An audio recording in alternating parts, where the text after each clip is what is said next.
Kita punya orang tua dulu di zaman listrik belum kayak sekarang. Di zaman air itu dikompak, pakai kompak dragon, masih ingat, cekek baru muntah, betul. Belum pakai timba, kompor dicolok, hujan kayak begini di mana-mana, genteng bocor, betul. Satu ibu, satu ayah bisa pegang 6 anaknya.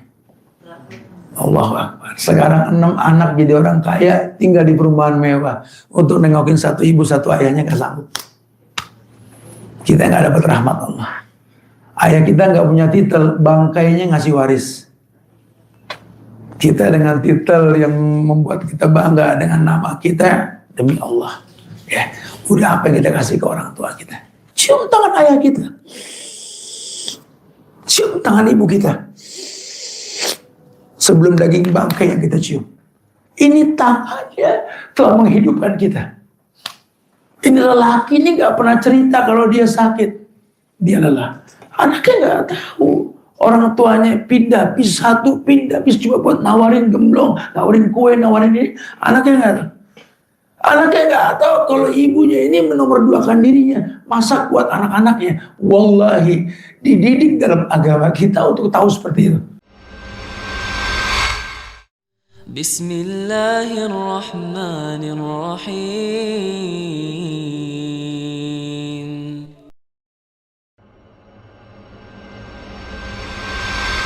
Arsala rasulahu bil huda wa dinil haq liyuzhirahu ala dini kulli wa kafa billahi syahida wa ashhadu an la ilaha illallah wahdahu la syarikalah wa ashhadu anna muhammadan abduhu wa rasuluh ya ayyuhalladzina amanu taqullaha haqqa tuqatih wa la tamutunna illa wa antum muslimun ya ayuhan nasu taqu rabbakumul ladzi khalaqakum min nafsin wahidah wa khalaqa minha zawjaha wa bassa minhuma rijalan katsiran wa nisaa'a wattaqullaha alladzi tasaaluna bihi wal arham innallaha kana 'alaikum raqiba.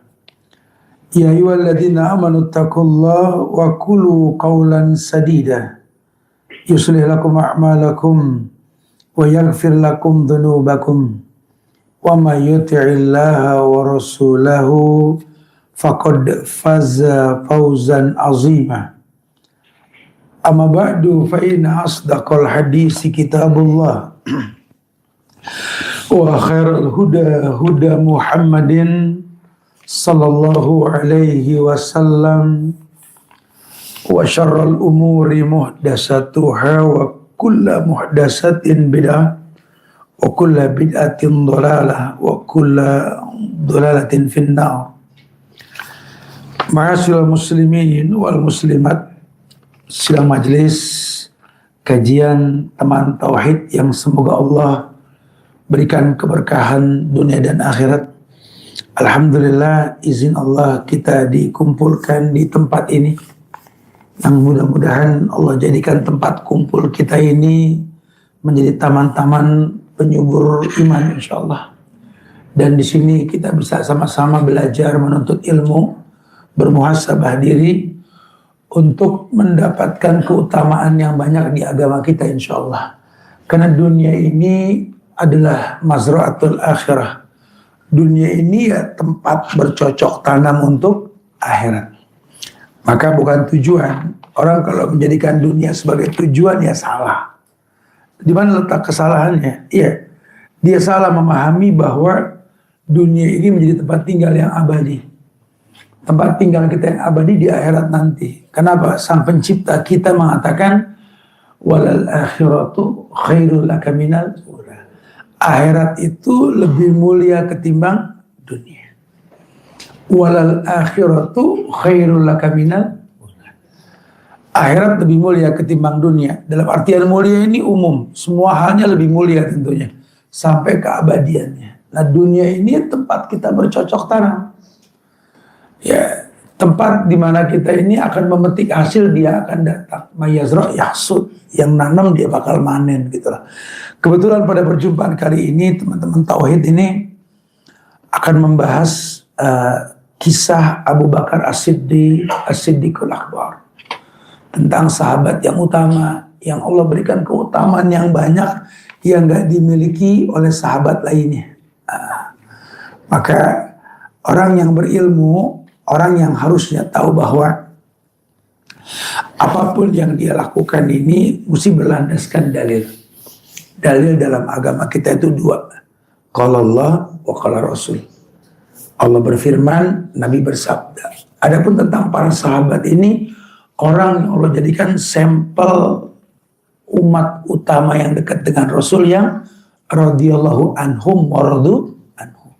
Allah ridho kepada mereka, mereka pun ridho kepada Allah. Gitu ya. Jadi wajar kalau seandainya ulama menambahkan agama itu qala Allah wa qala Rasul wa qala sahabat. Perkataan sahabat radhiyallahu anhum gitulah. Nah, apa sih keutamaan sahabat, Ustadz? Oh, Masya Allah, banyak. Kalau kita lihat di Quran itu surat Al-Ahzab ayat 21 sebelum masuk kepada cerita Abu Bakarnya nih.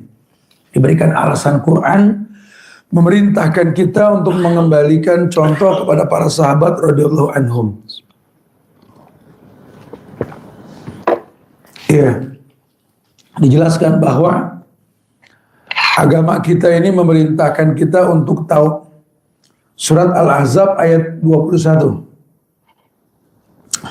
Atau surat yang ke-33 itu ketika Allah berfirman menjelaskan tentang generasi istimewa.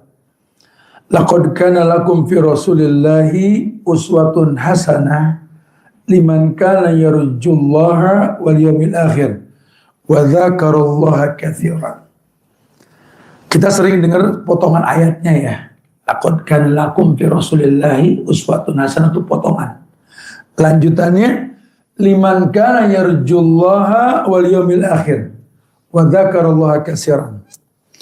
Telah ada suri toladan yang terbaik pada diri Rasulullah sallallahu alaihi wasallam yang bilang Allah. Maka kalau nanti manusia makhluk yang butuh makhluk untuk mencontoh dan dicontoh, maka Allah merekomendasi uswatun hasanah, contoh teladan yang terbaik ya Rasul. Udah orang Islam nggak usah pakai pengen kenal-kenal contoh-contoh kebijakan bule deh. Menurut Robert ini, Michael ini, Muhammad, Michael Robert. Lu punya Rasul si Michael masih Robert lagi. Kita ini kadang-kadang begitu tuh. Ya karakter kita begitu. Kayak orang panik sama hujan. Dari tadi saya bilang, hujan ini berkah, bukan azab. Kitanya yang berubah. Dulu petani senang tinggal di Indonesia. Sawahnya nggak usah disiram. Swasembada pangan, swasembada beras, betul. Masyarakat sekarang nggak mau main lumpur. Bikin industri, semua dipelur. Ya banjir mulu. Manalah mungkin berubah iklim Indonesia dengan Afrika, kan nggak mungkin. Ya cobalah kembali ke agrari, selesai. Kita nggak dibikin repot sama nyiram pohon. Sekarang kita dibikin repot sendiri sama diri kita gitu ya. Pohon ditanam ditaruh di pot. Kan jadi repot ngasih pupuk. Ada. Dari dulu pohon ditanam bukan taburan pot gitu. Iya. Liman kana yarjullaha wal yawmil akhir. Yani bagi orang-orang yang mengharapkan rahmat Allah dan kedatangan hari kiamat yang banyak mengingat Allah. Orang yang mengingat Allah. Maksudnya liman kana yarjullah, kata yarjullah itu sifatnya past tense, continuous tense. Ya, dulu dan sekarang berjalan terus. Orang bilang mudhari'. Siapapun, kapanpun, dimanapun yang mengharapkan Allah, gitu maksudnya. Jadi ini ayat berlaku 14 abad yang lalu sampai sekarang Februari tanggal 1 ya, sampai nanti Dajjal turun berlaku nih ayat. Makanya pakai bahasanya yarju. Jadi ayat itu nggak cuma zaman Rasul, zaman kita juga berlaku. Yang zaman Rasul itu hukum, hari ini juga hukum. Sampai kiamat pun hukum. La tabdila li kalimatillah. Jangan ada perubahan. Ya, kenapa mesti sahabat Ustaz? Iya. Karena di zaman sahabat juga terjadi khilaf. Ya, Rasul wafat, Abu Bakar naik kan jadi khalifah. Mulai banyak pemberontakan tuh. Nabi palsu, Musailamah al-Kadzdzab, orang nggak mau bayar zakat tuh mulai. Berarti memang orang nih ngefansnya cuma sama Rasul nih. Sama yang berikutnya enggak, berarti munafik. Nunggu Nabi wafat baru mulai gitu ya. Banyak di kita banyak nanti kayak begitu ya. Nah, di zaman Abu Bakar itu terjadi khilaf. Makanya ada usaha Abu Bakar untuk jadi contoh nih. Rasul tegas, orangnya saklek. Rasulnya nggak main-main kalau masalah agama. Nah, dia butuh pendamping yang lembut, namanya Abu Bakar. Lembutnya manusia. Lembutnya manusia. Nanti banyak alasan lembutnya apa. Rasul meninggal, Abu Bakar jadi khalifah. Beliau butuh pendamping siapa panglima perangnya? Khalid bin Walid. Orang yang tegas keras. Karena Abu Bakar nggak tegaan orangnya. Abu Bakar wafat, naik siapa? Umar. Umar butuh siapa? Abu Ubaidah bin Zarrah. Khalid diganti sama Abu Ubaidah bin Zarrah. Panglima yang lembut, yang penaklukkan kota Palestina. Ya, Umar tegas. Umar meninggal, ganti Utsman, ganti Ali, mulai masalah. Mulai masalah, ya fitnah Khawarij. Karena mereka menganggap bahwa dua manusia ini kekuatan Rasul. Dua-duanya dikubur bareng tuh bertiga di rumah Rasul ya, di rumah Aisyah itu ya. Nah, Utsman Ali ini mulai terjadi fitnah. Di mana Utsman ini berusaha mempertahankan struktur kekhalifahan dengan mengedepankan orang yang dia kenal. Dianggaplah orang-orang nepotisme katanya. Saudaranya, keluarganya, padahal nggak ada cara melihat orang kecuali melihat saudara. Cuma kan tetap kita berhusnuzon kalau pemahaman mereka, Nabi yang bilang, kalau aku angkat Fatimah, Fatimah berbuat salah, law anna Fatimah tasarakat binta masyarakat, laqatatu yadaha. Kalau Fatimah anak Muhammad mencuri, Muhammad yang potong. Walaupun nepotisme tetap hukum berjalan. Karena nepotisme dalam agama nggak ada masalah. Kita ngangkat orang yang mesti kita kenal dong. Ya kan manis. Kecuali kalau karena nyogok, ini nggak beda hal nanti ya, KKN-nya beda ini. Dalam Islam KKN itu biasa. Asal memang hukum tetap berlaku. Walaupun anak sendiri salah hukum. Yang dikhawatirkan gitu ya. Khawarij provokasi. Sampailah Utsman dibunuh. Betul? Ali diangkat. Ketika Ali diangkat ini, Ali masih mempertahankan gaya Utsman. Beliau nggak langsung menghakimi orang yang bunuh Utsman. Gubernur di Mesir, apa di Syam ya. Yang namanya Muawiyah ini nggak nerima, saya mau membayar kamu sebagai khalifah, tapi tolong yang bunuh Utsman kisos dulu. Kata Ali, hari gini kisos akan dikerjakan, cuma ditunda. Biarlah kemaslahatan masa ini dengan keributan ini dilerai dulu. Kalau udah tenang, hukum enak ditegakin. Karena Nabi seperti itu. 13 tahun pertama akidah, 10 tahun terakhir di Madinah itu ya, itu baru bicara ayat-ayat hukum. Al-Muhakamah gitu kan. Ternyata nggak disetujui karena kata Muawiyah untuk mencari manusia-manusia mulia seperti kalian ke depan sulit. Nggak bisa, kita mesti berpikir bagaimana manajemen khilafah, kekaisaran. Pola pikir sudah beda nih. Timbullah pertentangan, disitulah mulanya ribut antara Ali dengan Muawiyah. Mereka ribut, cuma mereka nggak saling benci. Ini yang sulit kita pahamin. Mereka saling mendoakan. Lain sama kita kalau udah ribut nggak mau kenal. Ya akhirnya provokasi kiri kanan, nah udah terpaksa lah perang antar mereka. Sampai terjadi fitnah, Ali meninggal dibunuh oleh orang Islam sendiri yang namanya Abdurrahman bin Muljam. Abdurrahman bin Muljam itu penghafal Quran, duta Qurannya Umar ke Mesir saat Umar menjadi khalifah. Penghafal Quran bunuh khalifah. Ya ini membuat orang yang belum belajar ngaji, yang udah hafal aja bunuh-bunuhan gitu kan, kalau orang awam kan begitu. Karena dia lupa Quran itu bukan untuk mencegah bunuh-bunuhan, tapi petunjuk buat orang yang baca. Orang merubah fungsi itu. Terjadilah Muawiyah dengan Umayyahnya nanti. Nah, teknik beliau itu meluaskan lahan Islam sampai ke Cordova. Ya, nanti di pasca Abbasiyah lain lagi, ditumbangkan nih Umayyah ini oleh Abbasiyah. Karena Abbasiyah larinya ke keluarga Rasul. Nantinya ini Abbas bin Abdul Muthalib, keluarganya ini.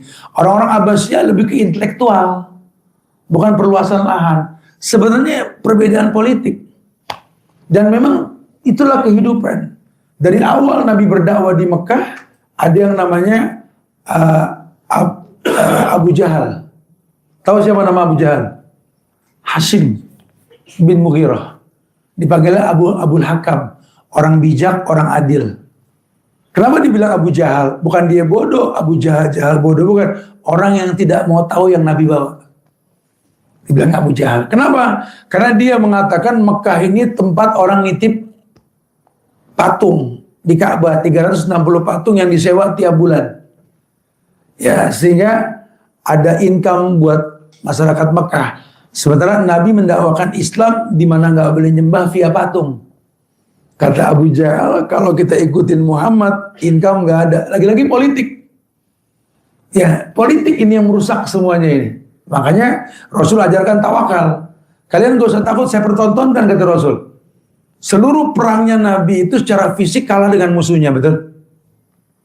Ya, secara persiapan pun kalah, khususnya perang Mu'tah. Terjadi perang Mu'tah itu pasukan Islam 3.000, Romawi 200.000. Secara fisik sudah kalah. Ya, secara senjata juga sudah kalah. Kok bisa menang? Karena Allah yang perintahkan perang. Ini yang Nabi pertontonkan, makanya nggak ada perang Nabi yang kalah. Kenapa? Karena Allah yang perintahkan. Kalau Allah sudah perintahkan, nggak ada yang nggak mungkin. Ini akidah. Ini yang nggak dimiliki oleh agama-agama sebelumnya. Nah, sampai di negeri kita juga sama. Saya suka kaitkan begini supaya kita tahu nih, nggak ada salahnya kita mencontoh para sahabat. Dulu juga ketika perang tahun 45, secara fisik orang Indonesia 150, 160 paling tinggi.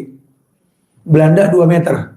Senjatanya cuma bambu runcing. Kok bisa menang? Atas berkat rahmat Allah. Jadi sekarang juga kita lagi kredit kayak gini, secara materi kita sudah kalah sama asing dan asing, betul? Secara teknik dagang juga pinteran mereka. Tanah rawa jadi perumahan mewah, kita tanah strategis kita jual-jualin, betul?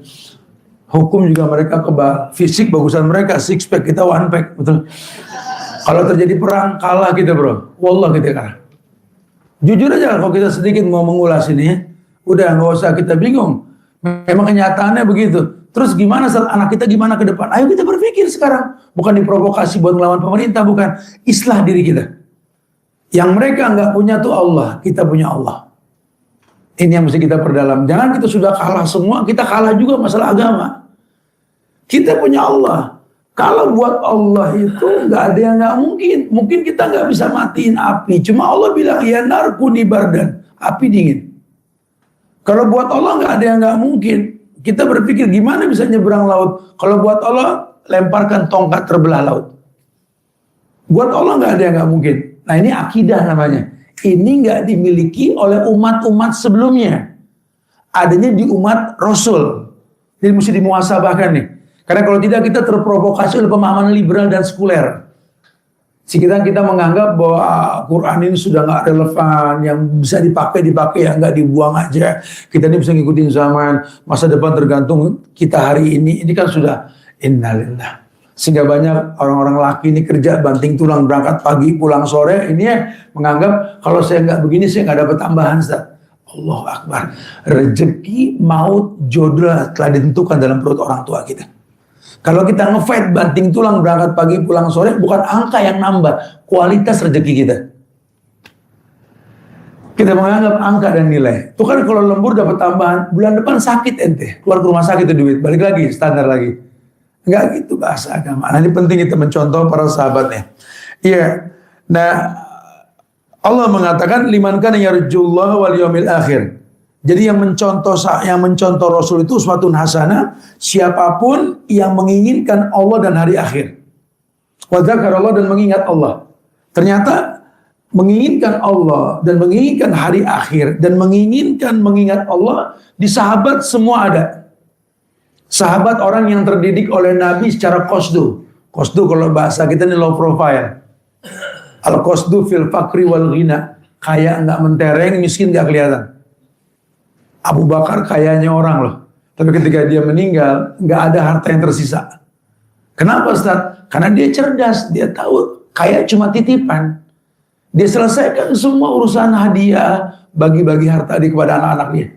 Sehingga ketika dia mau meninggal, Abu Bakar panggil anaknya. Panggil Umar. Cek harta saya sebagai khalifah. Saya ini 3 tahun jadi khalifah. Kata Abu Bakar kan, khalifah itu di atas presiden loh. Kalau presiden kan cuma satu negara. Ya kalau khalifah itu menguasai dunia. Bahkan di zaman Umar, 3/4 dunia di tangan Umar. Cuma 1/4 yang bukan. Sisanya di tangan Umar. Dia di atas presiden, di atas raja. Kebayang hartanya tuh kebayangan. Ya. Tapi Abu Bakar mempertontonkan tidak. Ya, justru ketika beliau menjadi khalifah, semua keuntungan bisnis beliau alokasikan ke Baitul Mal. Diselesaikan urusan dengan anak-anaknya. Semua anak-anaknya sudah selesai. Ketika dia menjabat, dia tahu jabatan ini amanah. Bukan media atau alat bantu untuk mengeruk keuntungan pribadi. Sehingga yang dia tahu bahwa ini merupakan jihad yang Allah titipkan kepada dia karena dia punya skill untuk menjadi khalifah.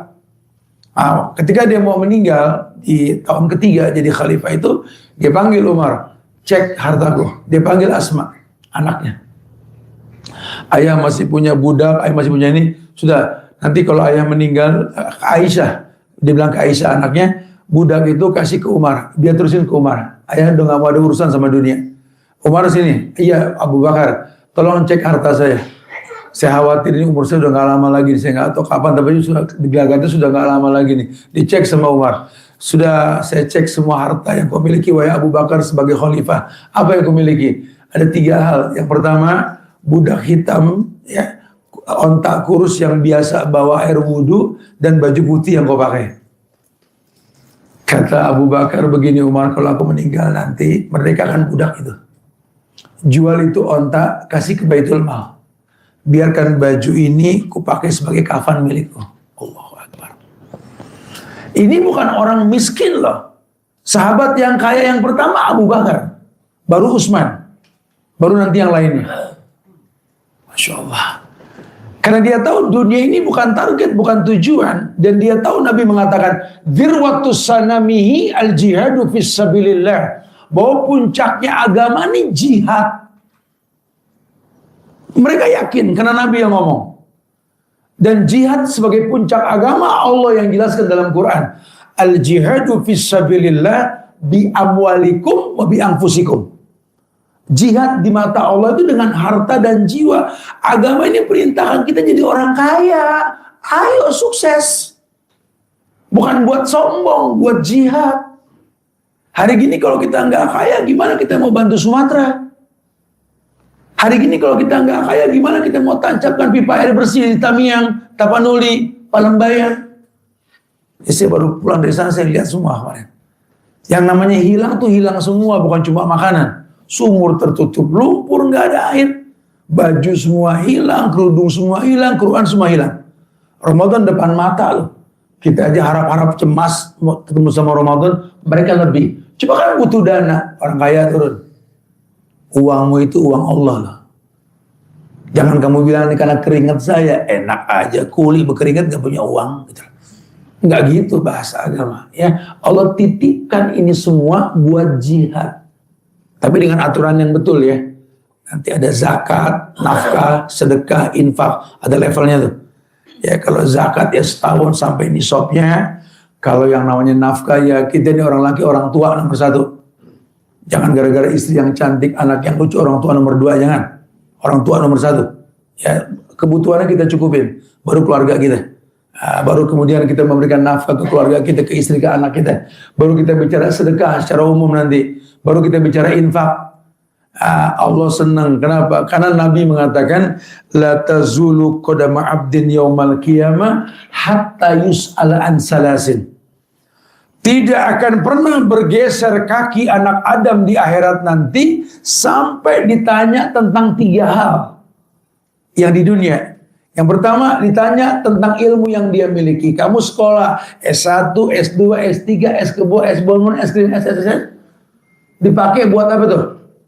Diamanatin daratan jadi lintah darat, diamanatin lautan jadi bajak laut, diamanatin hutan jadi orang hutan gitu loh. Titel kamu kemana ini? Ini sekarang tiap pagi kita ngeliat polisi nggak pakai seragam, polisi pakai pet dibalik jadi polisi cepek, betul? Mana yang seragam? Nggak ada ini. Demi Allah tiap pagi kita berangkat dari Bogor ke Jakarta nggak pernah ngeliat polisi, semua preman. Dari atas ke bawah yang ngatur semua preman sudah. Kebayang tidak? Berjalan lancar kalau ada yang nyogok. Semua seperti itu.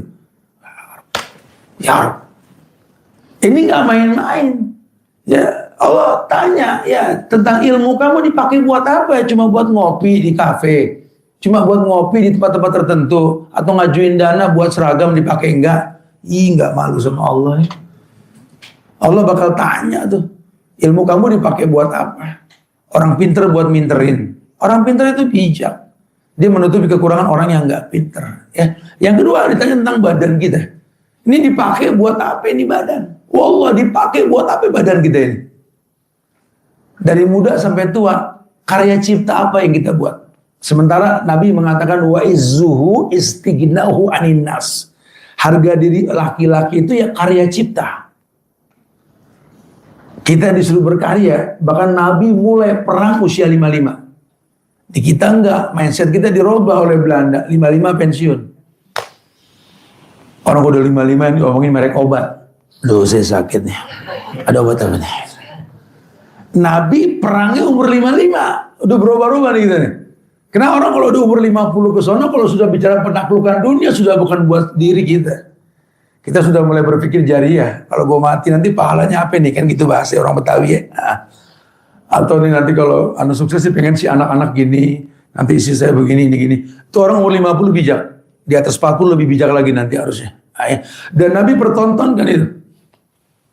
Beliau mulai perang Ghazwani umur 53 sampai 55. Itu usia beliau, usia produktif beliau benar-benar. Masya Allah. Badan ini bakal ditanya. Anda itu sempurna, bukan cacat. Masa nganggur? Kalah sama orang buta di Cianjur. Buta pakai tongkat. Ini gotong apa? Agar-agar. Jual agar keliling kampung. Anda itu melek. Kok nganggur? Kalah sama orang cebol yang kakinya putus. Ada di IG saya tuh. Dorong gerobak, jual macam-macam buat keluarga. Saya tegur, Assalamualaikum, Waalaikumsalam. Kenal, gitu ya. Ya, antum nih Masya Allah gak ada yang nolongin. Udah cebol, kakinya hilang satu. Kebayang. Antum sering bilang, laki-laki berkarya. Saya harus nyari uang, Ustaz. Mendekati rezeki yang Allah kasih. Ada anak yang sedang mau cuci darah di rumah. Allahu Akbar. Ini yang buta, ya harus bergerak orang laki. Bukankah di rumah saya juga ada ibu yang buta dan adik yang buta? Mana yang sehat gitu loh? Kok masih bingung? Jakarta keras, Tat, susah, Tat. Lo lembek kayak Yupi, saya bilang gitu.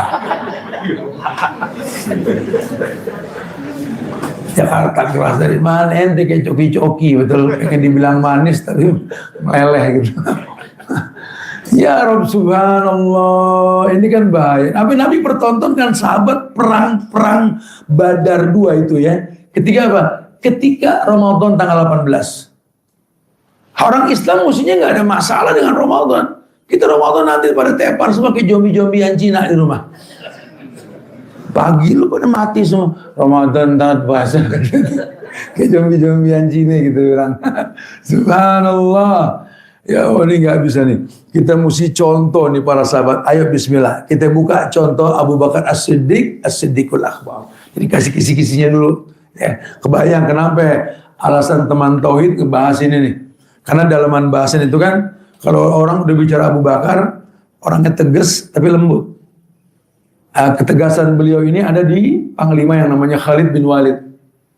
Ya, beliau mengangkat Khalid karena memang Nabi rekomendasi Khalid sebagai Saifullah ketika perang Mu'tah. Perang Mu'tah itu perang melawan Romawi yang tadi 3.000 lawan 200.000 sudah nggak matching. Kebayang orang Arab cuma 160 tingginya, Romawi 2 meter. Perang dulu kan formasi, betul? Formasi kayak catur diatur. Serbu! Nggak usah nembak, nggak usah membunuh. Keinjak yang 3.000, betul? Secara hitung-hitungan ya, secara hitung-hitungan gitu lah. Serbu, bohong lah 200.000 nggak nginjak yang 3.000 lah. Tapi kok bisa menang? Rahmat Allah. Rahmat Allah. Ya, kita punya orang tua dulu di zaman listrik belum kayak sekarang. Di zaman air itu dikompak, pakai kompak dragon. Masih ingat cekek baru muntah betul. Belum pakai timba, kompor dicolok, hujan kayak begini di mana-mana, genteng bocor betul. Satu ibu, satu ayah bisa pegang 6 anaknya. Allahu Akbar. Sekarang 6 anak jadi orang kaya, tinggal di perumahan mewah. Untuk nengokin satu ibu, satu ayahnya gak sanggup. Kita gak dapat rahmat Allah. Ayah kita gak punya titel, bangkainya ngasih waris. Kita dengan titel yang membuat kita bangga dengan nama kita, demi Allah. Ya, udah apa yang kita kasih ke orang tua kita. Jadi ini tamparan buat para sahabat seperti itu gitu lah. Nah, Abu Bakar ini punya nasab. Nasabnya ketemu sama Nabi di Murrah. Murrah itu kakeknya beliau nanti ya. Orang taunya Abu Bakar. Padahal namanya itu Abdullah bin Utsman. Utsman itu babenya. Nama lainnya Abu Quhafah. Maka orang yang tahu Abu Bakar sebelum masuk Islam namanya Abdullah bin Abi Quhafah. Berarti waktu belum masuk Islam namanya udah Abdullah. Jadi jangan heran ya. Nanti kalau ada orang kafir namanya nama Islam. Dari zaman dulu udah kejadian. Abu Bakar belum masuk Islam namanya udah Abdullah. Orang kafir namanya Abdullah. Dari zaman dulu udah banyak. Abu Hurairah namanya siapa? Abdurrahman bin Sakhar. Dan Utsman ini kan babinya Abu Bakar orang kafir. Namanya Utsman. Kita kan suka kepo nih masalah nama orang yang Islami berarti bukan Islam. Gak ada masalah. Gak ada masalah. Nama doa. Orang memberikan nama punya alasan. Gak ada masalah. Ya Alhamdulillah. Mudah-mudahan orang kafir pakai nama Islam itu didoain supaya jadi orang Islam. Gitu ya. Jadi jangan terus kita jadi keselnya. Kelas. Dari dulu sudah begitu. Nama Abu Bakar ini Abdullah bin Utsman bin Amir bin Amr bin Ka'ab bin Sa'ad bin Taim bin Murrah. Murrah ini nasabnya ke Rasul sama bin Murrah nanti. Ketemu di kakinya di situ bin Murrah ya. Berarti nasab mereka ini sama jalurnya sampai ke Ibrahim berarti. Ya, karena nanti nasab orang-orang soleh itu pada Nabi Ibrahim pada akhirnya. Karena Nabi itu turunannya satu. Ibrahim punya anak dua. Yang satu Ismail, yang satu Ishak. Nah Ishak ini nanti semuanya Nabi sampai orang Persia. Terakhir itu adalah Isa. Sementara dari Ismail ini nggak ada Nabi. Kecuali satu Muhammad SAW. Dan ini cikal bakal keributan dunia. Di mana orang Persia nggak nerima orang Arab itu ada Nabi. Dan ternyata orang Syiah itu orang Persia. Yang mengatasnamakan dirinya agama. Makanya kalau kita lihat orang-orang Iran tuh nggak kayak orang Arab mukanya. Orang Persia. Ada dendam tersendiri yang mungkin memang dia miliki. Gimana caranya orang Islam ini ngikut agama Syiah? Terjadi sekarang. Ya, kita ikut kegiatan mereka dengan agenda yang udah masuk ke negara kita. Sampai Ramadan saja dilarang berbuat bid'ah. Mereka tawarkan bid'ah 17 Ramadan nuzulul Quran, betul. Googling aja kalau ada handphone. Siapa orang yang pertama kali mengadakan ritual nuzulul Quran? Pasti keluar nanti. Bani Ubaid Al-Qadda Al-Fatimiyah. Syiah Fatimiyah. Ya, jadi bukan agenda Islam. Lagi Allah mengatakan syahrul Ramadan allazi unzila fihil Quran, bulan Ramadan diturunkan Quran. Allah nggak bicara tanggal. Kalau tanggal yang paling baik buat turun Quran kapan? Ya hari ganjil dong, 10 hari terakhir. Ini 17 Ramadan mereka meyakini, kan kacau. Orang-orang Persia begitu. Mereka meyakini bahwa miladiah itu kelahiran Isa di Bethlehem, Palestina, betul? Tapi mereka bikin 1 Januari bukan tanggal 25 Desember yang mereka sepakati. Mereka tahu bahwa Maryam ketika mau lahiran suruh goyangin korma. Agar rontok buahnya dikasih makan bayinya. Dikunyah. Namanya tahnik. Ya, atau dia makan itu bagus. Dia lupa. Kalau korma itu di negeri Arab maupun Syam, musimnya itu musim panas. Dari mana salju sama Sinterklas? Ini kayak gini kalau kita mau belajar ini banyak kedustaan, ujung-ujungnya ateis. Orang-orang yang anti Tuhan membuat rusak orang yang pemahaman akan Tuhan itu sendiri. Nah, kita yang sudah bertuhan, tolong kenali Tuhan kita. Karena sampai hari ini banyak orang mengaku hamba Tuhan tapi nggak kenal Tuhan. Tuhan bilang, aku punya nama yang sempurna, minta dengan nama. Banyak orang yang bertuhan tapi nggak hafal nama Tuhan. Sehingga krisis. Kemarinnya lihat, bencana membuat kita kufur bukan balik ke Allah. Sudah mulai banyak orang yang pindah agama di Sumatera. Sudah mulai banyak prostitusi. Penghalalan sesuatu yang diharamkan. Mulai banyak orang berkamuflase dengan meminta bantuan buat keuntungan pribadi. Kerusakan. Padahal turunnya ujian, turunnya azab, musibah. Dalam tanda kurung dalamnya ujian dan azab. Allah pengen la'alakum yarjiun. Mereka balik ke Allah. Balik ke Allah. Tubu ilallah taubatan nasuha. Tubu ilallah taubatan nasuha. Ayo dengan taubat yang baik. Karena buat Allah untuk merubah jadi normal itu gak susah. Cuma mesti diminta. Bahasa Nabi apa? La yarudul qada illa doa. Nggak ada yang bisa merubah takdir kecuali doa. Nah, Abu Bakar ini punya nama, nasab, gelar dan kunyah. Nasabnya bagus, ya gelarnya juga bagus. Beliau juga punya ibu dari nasab yang baik. Ibunya beliau namanya Salma. Salma ini putri dari paman ayah Abu Bakar, ya dari yang namanya Amr. Ibunya diberi gelar Ummul Khair, ibu yang punya sejuta kebaikan. Emang ibu nih madrasah nih, ya. Betul-betul. Anak itu bisa tenang kalau mamanya tenang ketika hamil. Tapi kalau mamanya baperan, emosian, atau macam anaknya mirip kurang lebih lahir nanti. Tapi kalau mamanya mandiri, tenang, anaknya tenang. Dan rata-rata orang-orang hebat itu ibunya single parent.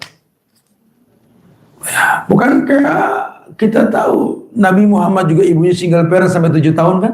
Aminah. Maryam single parent. Masya Allah. Imam Bukhari ibunya single parent. Imam Syafi'i ibunya single parent. Ibu-ibu yang mandiri yang tahu bahwa anak ini tergantung madrasahnya. Mendidik anak sejak dalam kandungan, bukan saat dia lahir saja. Sehingga kejiwaan anak tergantung kejiwaan ibu ketika diuji oleh ujian. Mas sampai ke sana larinya, iya, dikiaskannya ke sana. Dia punya ibu yang namanya Ummul Khair.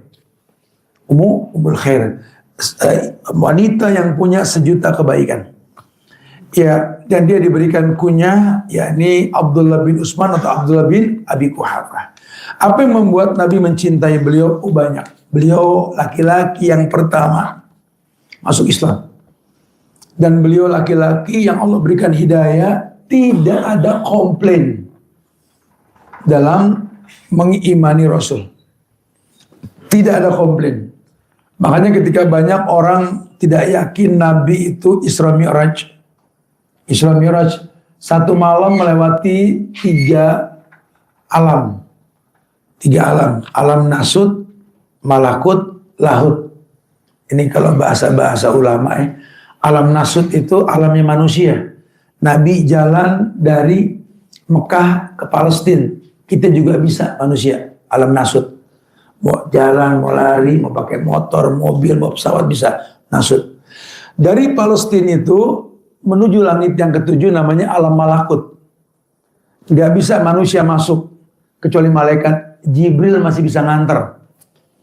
Di langit ke-7 sampai Sidratul Muntaha itu alam lahut, alamnya Tuhan. Jibril juga lepas tangan. Kalau udah di sini Muhammad, aneh gak nyanggup nemenin deh. Batas aneh di sini, malakut. Nah, hari ini ya orang pada bilang, Tat kalau tinggal zaman Nabi enak banget kali Ustaz. Beriman sama Nabi. Yakin beriman sama Nabi. Ya gue kasih logika sedikit bro. Nabi ini buta huruf loh. Gak bisa baca, gak bisa nulis. Dan dia bawa Quran yang grammarnya hype. Masya Allah. Dan orang yang gak bisa baca nulis ini ngomong. Semalam gue ke langit.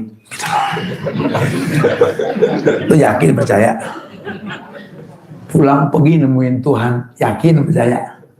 Ibu-ibu yakin? Dan Nabi Muhammad ini punya bini 9. Ibu nurut sama orang yang poligami. Hari ini kan orang nyari kurang. Dan itu gak gampang bicara iman zaman tersebut. Makanya Abu Bakar beriman ketika semua orang gak percaya dengan yang Nabi katakan. Dia katakan, lah ini sodaqtu. Madal qail Muhammad, ini sodaqtu. Siapa yang ngomong Muhammad? Aku percaya. Di situ dia diberi gelar As-Siddiq, As-Siddiqul Akbar. Karena dia juga tahu di zaman dulu, ya, beliau itu sempat pertontonkan kerasulannya di hadapan umat di tengah pasar di atas gundukan. Asbab turun ayat tabat yada abil habi watab. Asbab nuzul ini. Jadi kalau mau rujukan perkataan saya nanti buka tafsir Al-Lahab. Di situ beliau pertontonkan di atas tanah yang lebih tinggi. Beliau bilang sama orang yang lagi kumpul di pasar. Ya sobahahu. Ini ciri khas orang Arab. Semua laki bangun pagi. Makanya ekonomi mereka stabil. Semua orang laki bangun pagi di zaman dulu. Ya sobahahu. Hei orang yang bangun pagi. Atusaddiqunani idza qultu lakum annal adu amamakum wa wara'akum. Kira-kira kalian nih semua yang bangun pagi dapat berkah Tuhan. Kira-kira percaya gak kalau aku mengatakan kepada kalian dan kamu kenal aku dong? Iya, siapa yang gak kenal Muhammad Siddiq, tablik amanah faton, orang jujur, betul?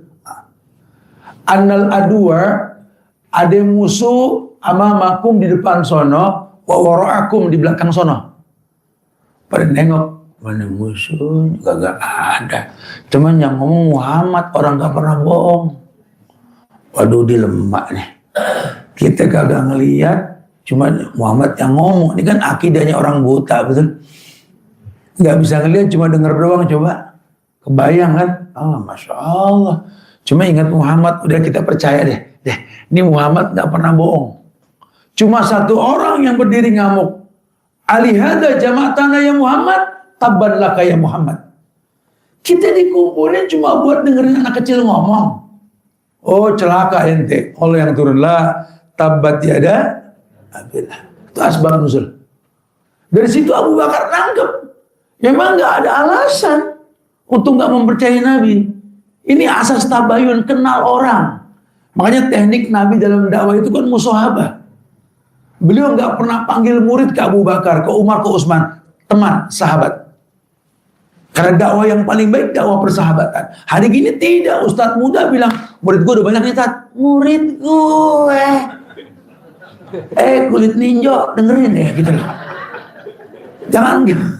Jangan lo gampang bilang-bilang murid, bilang temen. Sama orang tua aja Quran yang maju. Wa sahibhuma fid dunya ma'rufah. Apa sahib? Teman. Jadikan dua orang tuamu teman. Sehingga nanti kalau orang tuamu kayak anak kecil lagi, tingkah lakunya macam-macam, dilarang makan, dia makan, gak boleh ini sengaja. Orang tua kan begitu ya. Bertemanlah kayak sama anak kecil. Jelasin baik-baik. Jangan jadi berantem. Ini agama dahsyat ini. Teknik pertemanan yang gak boleh dihilangkan di semua lini kehidupan. Dan target orang mengerti agama itu kan qoribin, hayyin, sahlin. 3 karakter penghuni surga. Qoribin itu qorib, karib, sahabat karib. Jadi gampang akrab. Orang kalau sudah ngerti agama, fleksibel masuk ke semua lini kehidupan. Karena sifat agamanya rahmatan lil. Jadi kalau nanti ada orang belajar agama terus jaim, jadi gak kenal sama orang. Lu kenal sama dia gak? Enggak, kayak bukan level gue deh. Cabain aja mulutnya. Orang makin kenal agama tuh makin masuk ke semua lini kehidupan. Bukan membatasi diri. Apalagi menimbulkan provokasi yang mendatangkan kerusakan. Jujur ya, ini kita bisa kepancing punya jiwa khawarij dan negara kita kayak begini, jujur. Tapi dalam Islam nggak boleh kita giring orang pada keributan. Boleh pada islah. Ya, kita jelaskan ini dalam kondisi kayak gini kita nggak bisa saling menyalahkan. Perubahan datang dengan doa. Ya, doakan pemimpin kita, doakan pemerintah kita semoga diberikan hidayah. Jaga kekompakan. Jangan sampai kita terprovokasi untuk ribut antara anak bangsa, jangan. Nah, buat kita self remind. Ayo, ku anfusakum wa ahlikum nar. Gak usah khawatir, Nabi yang bilang, la yarudul qada illa du'a. Tidak ada yang bisa merubah takdir kecuali sambil berdoa, sambil berusaha, gitulah. Nah, Abu Bakar jadi simbol. Sampai satu waktu Abu Bakar pertontonkan penjagaannya kepada yang Allah perintahkan tadi di dalam Al-Quran. Laqad kana lakum fi rasulillahi uswatun hasanah liman kana yarjullaha wal yawmil akhir. Karena Allah mengatakan Muhammad ini contoh yang terbaik. Pengabdian Abu Bakar kepada Rasul ini dicontohkan salah satunya ketika beliau mau hijrah ke Madinah, ngumpet di Gua Sur. Ya, dia bilang, kata Abu Bakar, izinkan aku wahai Rasulullah untuk mengecek gua. Karena yang dikhawatirkan ada ular, ada kalajengking, nanti kamu tersengat. Ya, kau orang yang terjaga, biar izinkan aku. Ya, begitulah pengabdian. Ya, teman kepada teman, murid kepada gurunya. Kemudian diriwayatkan bahwa Abu Bakar ini menutup semua lubang di dalam gua dengan merobek bajunya, tutup. Sehingga tinggal satu lubang yang belum tertutup, dia tutup dengan tumitnya. Dia bawa, ayo Rasulullah masuk ke dalam. Gelap, tidurlah mereka. Besok paginya Nabi ngelihat bahwa Abu Bakar cuma pakai baju, nggak pakai celana panjang ya. Kemana baju? Kemana pakai celana wahai Abu Bakar? Ya dia jelaskan, aku cuma khawatir ada kalajengking yang menggigit kamu, ku robek semua bajuku untuk itu. Nabi langsung bilang, Allahumma ja'al Abu Bakrin ma'i fi darajati yaumil qiyamah. Ya Allah, tolong ya Allah, berikan derajat kepada Abu Bakar seperti yang kau berikan kepadaku. Allahu Akbar. Itu Rasul tidak pernah mau gratisan. Didoakan dengan level yang Masya Allah. Jauh Nabi kalau udah muji sahabatnya, Lau kuntum muttakhidan min ahlil ardi khalilan, lattakhadtu Abu Bakrin khalilan. Wow. Kalau boleh aku memilih kekasih, Abu Bakar kekasihku itu. Lihat pujian ke Abu Bakar. Padahal ada Aisyah yang cantik, ada Ummu Salamah, ada Zainab binti Jahsy, ada Maryam Kibti, orang cantik, ada Ummu Kulsum. Lah, Abu Bakar kekasihku. Dia puji Umar. Apa pujiannya? Kalau ada Nabi setelahku, Umar Nabi. Wow. Ini kalau sudah berteman, bukan saling menjatuhkan, saling merangkul. Kita ini sudah kurang berteman. Ketika Allah berfirman, Inna rahmatallahi qaribun minal muhsinin. Rahmat Allah dekat sama orang yang berbuat ihsan. Ihsan itu ada nggak ada orang dia tetap berbuat baik. Negeri ini merdeka atas berkat rahmat Allah. Dulu tuh orang baik banyak. Saya gede di selatan Jakarta, Kebayoran Sing. Dulu tahun 80-an, hampir depan rumah tuh masih ada kendi air yang orang lewat bisa minum, bebas ngambil. Asas gotong royong kita tinggi banget. Kita Betawi kalau pindahan rumah tuh diangkat bareng-bareng dulu rumahnya kita. Oh dibikinin ubi, singkong. Dulu kita Masya Allah. Orang baik banyak. Makanya Allah kasih rahmat. Muhsin, orang yang berbuat ihsan dimanapun berada. Abu Bakar ini orang baik. Nabi gak suruh, enggak ya Rasul. Kalau Allah jaga kamu tuh rububiyahnya Allah. Aku juga bakal jaga kamu. Kata Rasul, kamu jaga aku doakan kamu. Lihat kalau orang Arab saling mendoakan kalau ketemu. Ahlan, assalamualaikum, kaif halak taib, hayakallah. Tuh kalau gak dipisahin doa gak beres-beres tuh. Makanya kita paling sedap kalau ngeliat orang Arab ketemu. Ya. Beda, ada yang bilang ini orang Arab itu biasa India nih, bukan Arab. Lihat tadi cipika-cipikinya beda gitu kan. Kalau orang Arab banget. Kadang dia cium pundak gurunya, dicium kepalanya. Kenapa? Karena selama ini dia dapat tanggung jawab dari orang ini. Anak-anak Islam juga. Anak-anak Arab kalau cium tangan orang tua, cium pala, cium pundak. Makasih ya, makasih. Ya, pundak simbol. Bukan wajib, cuma itu kias. Hari ini kita kurang cium tangan orang tua kita. Karena orang tua juga nggak menjelaskan tentang lelahnya mencari nafkah buat mereka. Cium tangan ayah kita. Cium tangan ibu kita. Sebelum daging bangkai yang kita cium. Ini tangannya telah menghidupkan kita. Ini lelaki ini nggak pernah cerita kalau dia sakit. Dia lelah. Anaknya nggak tahu. Orang tuanya pindah, pindah, cuma buat nawarin gemblong, nawarin kue, nawarin ini. Anaknya nggak tahu. Anaknya nggak tahu kalau ibunya ini menomorduakan dirinya. Masak buat anak-anaknya. Wallahi, dididik dalam agama kita untuk tahu seperti itu. Abu Bakar simbol yang terbaik. Nabi puji, kata Nabi, Allahumma ja'al Abu Bakrin ma'i fi darajati yaumil qiyamah. Ya Allah, tolong ya Allah, berikan derajat kepada Abu Bakar, derajat yang kau berikan kepadaku. Sehingga nanti ada dalil yang mengatakan seluruh kebaikan sahabat telah diganti oleh Allah kecuali Abu Bakar. Allah tunda di sorga nanti. Allahu Akbar. Pengabdian beliau kepada agama. Ya. Sampai-sampai Nabi mengatakan kalau Abu Bakar sudah sedekah, Umar bilang, hari ini aku ingin mengalahkan Abu Bakar.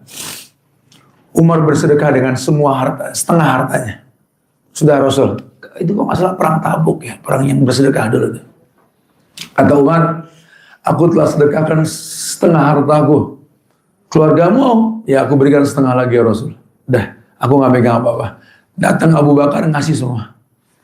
Kata Rasul, keluargamu gimana? Ada Allah, ada Rasul. Kata Umar, kalah lagi gue. Ya, karena pemahaman Abu Bakar tentang ayat yang mengatakan mana qasad sadaqatu min malin, tidak kurang harta karena sedekah.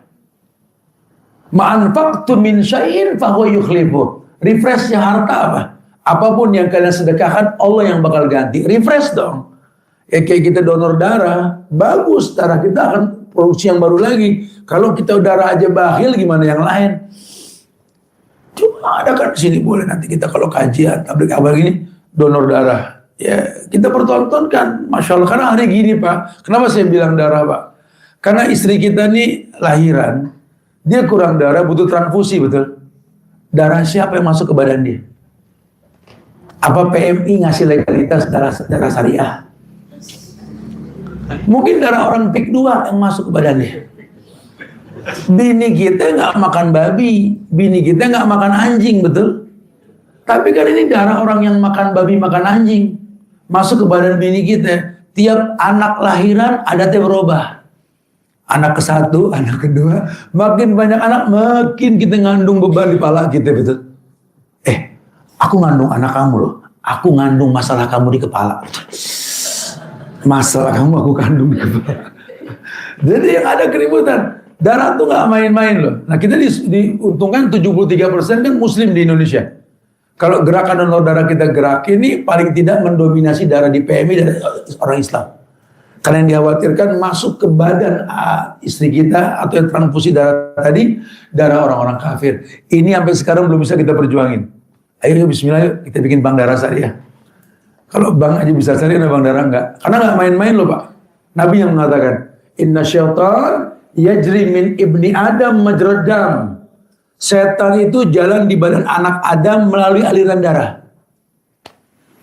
Jadi jangan heran ya, ini orang yang dikasih kedudukan ngedudukin, yang lemah kok jadi kuat, malah kita dibikin orang bingung, air rumah tangga berantakan. Lan yasluh lirajulin idza amaratu imra'ah.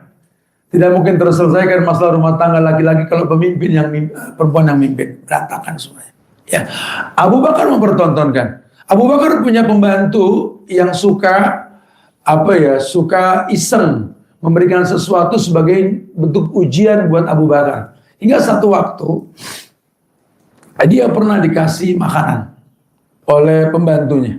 Biasanya Abu Bakar nanya dari mana, tumben-tumben ini dia enggak. Pembantunya nanya, tumben Abu Bakar, kamu nih enggak komplain dengan yang kuberikan pada hari ini. Aku lapar. Makanya aku nggak komplain. Aku tahu kamu orang baik. Tapi aku tanya sekarang, ini yang aku makan uangnya dari mana? Kata si pembantu dia itu uangnya aku dapat dulu hasil ngeruqyah di zaman jahiliyah dengan cara yang tidak syar'i, dikorek, dimuntahin. Kenapa? Nabi mengatakan daging yang tumbuh dari sesuatu yang haram neraka lebih berhak. Andaikan ku korek tadi yang keluar nyawaku, lebih aku sukai ketimbang cuma makanan. Abu Bakar. Dia tidak mau makan yang syubhat, apalagi yang haram. Itu Abu Bakar. Masya Allah. Makanya Nabi tanamkan kepada keluarganya, Inna ala Muhammad la yakul sadaqah. Keluarga Muhammad, yang ngaku turunan Muhammad. Muhammad bilang, keluarga Muhammad tidak makan zakat. Tidak makan sedekah.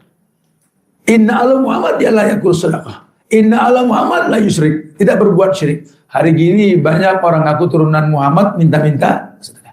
Hari gini banyak orang ngaku turunan Muhammad ajak berbuat syirik. Ini yang mesti kita jaga. Banyak kerusakan yang dibuat oleh orang-orang Syiah untuk kita jauh dari Muhammad. Makanya contoh Abu Bakar salah satunya. Dan ternyata Abu Bakar dan Umar ini dua manusia yang dibenci sama orang Syiah. Bahkan Syiah itu punya doa namanya Sonamain Quraisy. Doa melaknat dua patung Quraisy, Umar dan Abu Bakar. Allahu Akbar ya. Jadi nih kalau kita senang belajar kita tahu jahat, kredit. Lucunya mereka mengatasnamakan Islam. Mereka mengatakan Aisyah pelacur. Allahu Akbar. Allahu Akbar. Bahkan mereka memberikan nama anjing mereka Aisyah di Iran. Dahsyat ya. Tapi kita kenapa? Dia udah punya agenda negara tentang ritual nuzul Quran ini dan lain sebagainya. Kita nggak paham sampai ke sana. Ya, dan banyak ritual mereka yang kita anggap lumrah dan biasa. Allahu Akbar ya. Masuk melalui ormas nanti itu larinya. Rasul pernah mengatakan, Inna min amanin nas alayya fi suhbati wa mali Abu Bakar. Walau kuntu muttakhidan khalilan lattakhadtu Abu Bakrin. Walakin ukhwatul Islam la tubqayanna fil masjid khawkhatun illa khawkhatu Abi Bakrin. Kata Nabi, Sesungguhnya inna min amanin nas, sesungguhnya di antara orang yang paling banyak amanin nas alayya, berderma kepada diriku adalah Abu Bakar. Dan harta yang paling aku malu untuk menolaknya harta Abu Bakar. Maka andai aku bisa memilih kekasih, Abu Bakar kekasihku. Tetapi kata Nabi, walakin ukhwatul Islam, ukhuwah Islam lebih utama. Nabi enggak pernah pilih-pilih bulu. Enggak, terus keluarganya Abu Bakar diangkat jadi apa? Enggak, Nabi enggak begitu. Ya. Cuma memang di zaman Utsman nanti untuk mencari sosok Abu Bakar, Utsman nyari keluarga Abu Bakar. Untuk mencari sosoknya Umar, Utsman nyari keluarga Umar. Ya, bahkan Ibnu Umar pun sempat diangkat jadi qadi di zamannya Utsman. Ini orang-orang yang benci dengan Rasul, orang-orang Persia ini menjadikan alat bantu kerusakan melalui fitnah kepada Abu Bakar dan Umar. Ya, akhirnya diprovokasi dengan Khawarij, Utsman dibunuh. Kenapa? Karena pola pemerintahan yang nepotisme. Tuh, dibunuhlah Utsman oleh orang-orang Khawarij. Ya, Ali diangkat dibaiat oleh orang-orang Syiah. Ya, mereka dulu nggak menampakkan diri. Ali yang diangkat karena mereka dengan mengatasnamakan Ahlul Bait. Tapi Ali juga dibenci oleh orang-orang Khawarij Muawiyah. Kenapa? Karena enggak mau menghakimi yang bunuh Utsman bin Affan. Jadi kreditnya di situ tuh. Oh iya, berarti memang ada provokator di negeri kita, ada provokator. Ya akhirnya kita yang punya karakter mulia, anak Melayu ini gotong royong yang tinggi, sekarang udah kayak orang ego. Saya tiap hari di jalan loh, panas di jalan. Orang emosi, orang begini, ya Allah, mana kita yang dulu mana? Yang saling memaklumi di antara kita gitu loh. Udah nyaris gak ada. Provokator di mana-mana. Kenapa? Karena pemerintah sudah nggak turun. Jadi sudah sulit rahmat Allah datang kepada preman. Rahmat Allah datang kepada atiullah wa ati rasul wa ulil amri. Rahmat turun. Sekarang kalau ini sudah nggak berlaku, manalah mungkin datang kebaikan. Ya makanya ayo kita introspeksi diri. Baik, kemudian dikatakan bahwa kesabaran dan keteguhan Abu Bakar ini dipertontonkan ketika beliau mengirim pasukan Usama berperang ke Romawi. Siapa Usama? Usama bin Zaid. Zaid itu siapa? Zaid bin Harisah. Anak angkat Rasul yang meninggal di perang Mu'tah. Ya, karena perang Mu'tah itu ada 3 panji yang 3 orang yang megang panji. Yang pertama Zaid bin Haris. Kalau Zaid bin Haris meninggal, orang Ja'far bin Abi Thalib yang ganti. Kalau Ja'far meninggal, orang Abdullah bin Roha. Ketika meninggal semuanya ini panglima, langsung datanglah Khalid bin Walid yang menangkap itu panji, menaklukkan Romawi dengan strategi perangnya. Nah ketika Zaid meninggal, Abu Bakar ingat Rasul mengamanatkan panglima Zaid. Maka Zaid punya anak namanya Usama. Tahu gak Zaid ini anak angkat Rasul? Rasul udah dewasa, adopsi anak namanya Zaid. Zaid bin Haris ini dinikahin sama Nabi sama perempuan cantik yang namanya Zainab. Zainab binti Jahsin, Zainab ya.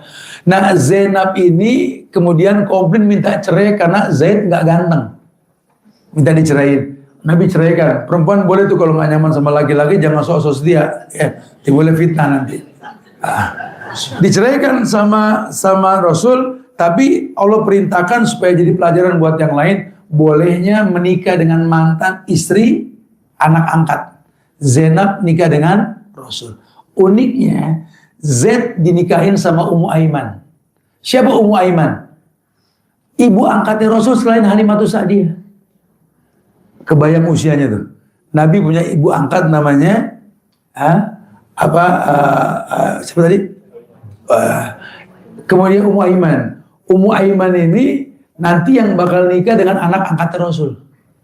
Sehingga dari zaman dulu jangan heran, bukan masalah usia. Nabi nikah dengan yang lebih tua, Khadijah, betul? Kemudian nikah dengan Saudah juga sama tua. Kemudian Yusuf nikah dengan Julaiha yang lebih tua. Dan banyak itu terjadi. Sampai Zakaria pun nikah dengan nenek-nenek. Allah pun mudahkan lagi kandungannya dan seterusnya. Gitu ya. Artinya orang berumah tangga bukan melampiaskan saut mencari teman hidup. Bukan habisnya cari yang muda-muda, bukan Bu ya. Gitu ya. Tapi memang lebih digiring ke sana supaya kita tahu. Nah, ini menandakan bahwa kecintaan Nabi kepada Usamah bin Zaid. Nah, Abu Bakar mengangkat Usamah di bentuk keteguhan. Padahal ini Usamah ini waktu diangkat umurnya cuma 16 tahun. Suruh menjadi panglima perang untuk diutus sebagai panglima menyerang negeri Syam. Karena banyak orang-orang yang berontak di zaman khalifahnya Abu Bakar. Allahu Akbar ya. Dan ternyata memang ya izin Allah, Usama datang membawa pasukannya tanpa ada yang mati satu pun. Menang mereka. Teknik-teknik ini ya dijadikan sebagai simbol kepatuhan para sahabat kepada Nabi. Karena mereka meyakini bahwa inna kunna fi jahiliyah wa fi syarrin wa ja'ana Allah bihadzal khair. Kami dulu pernah tinggal di zaman jahiliyah, isinya keburukan. Datanglah kebaikan kepada kami. Ya, kebaikan yang maksud Rasul. Semua yang Rasul sampaikan semuanya kebaikan. Sam'an wa ta'an, mereka totalitas. Makanya orang yang paling total dengan Nabi Abu Bakar tadi, ya. Beliau kirim, walaupun mungkin kebayang ini anak muda umur 16 tahun bakal memimpin pasukan yang isinya orang-orang tua, ada Umar, ada Zubair, kebayang tuh.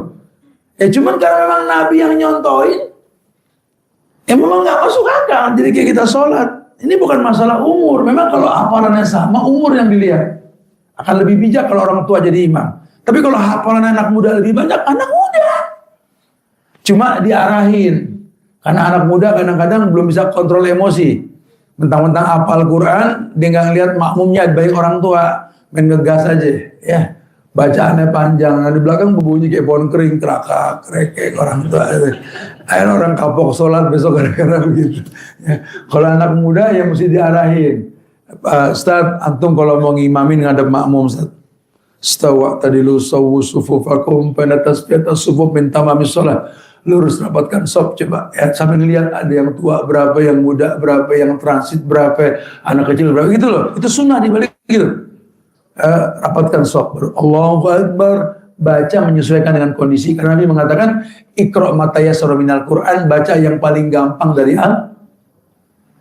gampang buat imam, gampang buat makmum. Orang seneng sholat. Karena nggak boleh sholat wajib menyiksa makmum. Lain sama tarawih nanti. Ya ini sebenarnya tarawih kita nih. Kata Nabi, Abdul sholatul lail tulal qiyam. Sholat tarawih yang paling abdul, yang paling lama berdiri.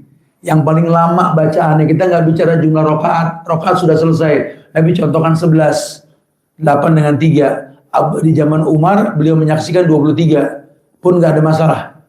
Karena minimal 11, 8 dengan 3, maksimal tak terhingga. Tapi intinya, tarawih itu bukan jumlah rokaat. Banyak-banyakan. Yang paling lama berdiri. Kalau semua meraktekin yang paling lama berdiri, yang laku yang 11. Yang 23 enggak ada. Tapi kenapa 23 sekarang laku? Karena ngepot. Betul ya?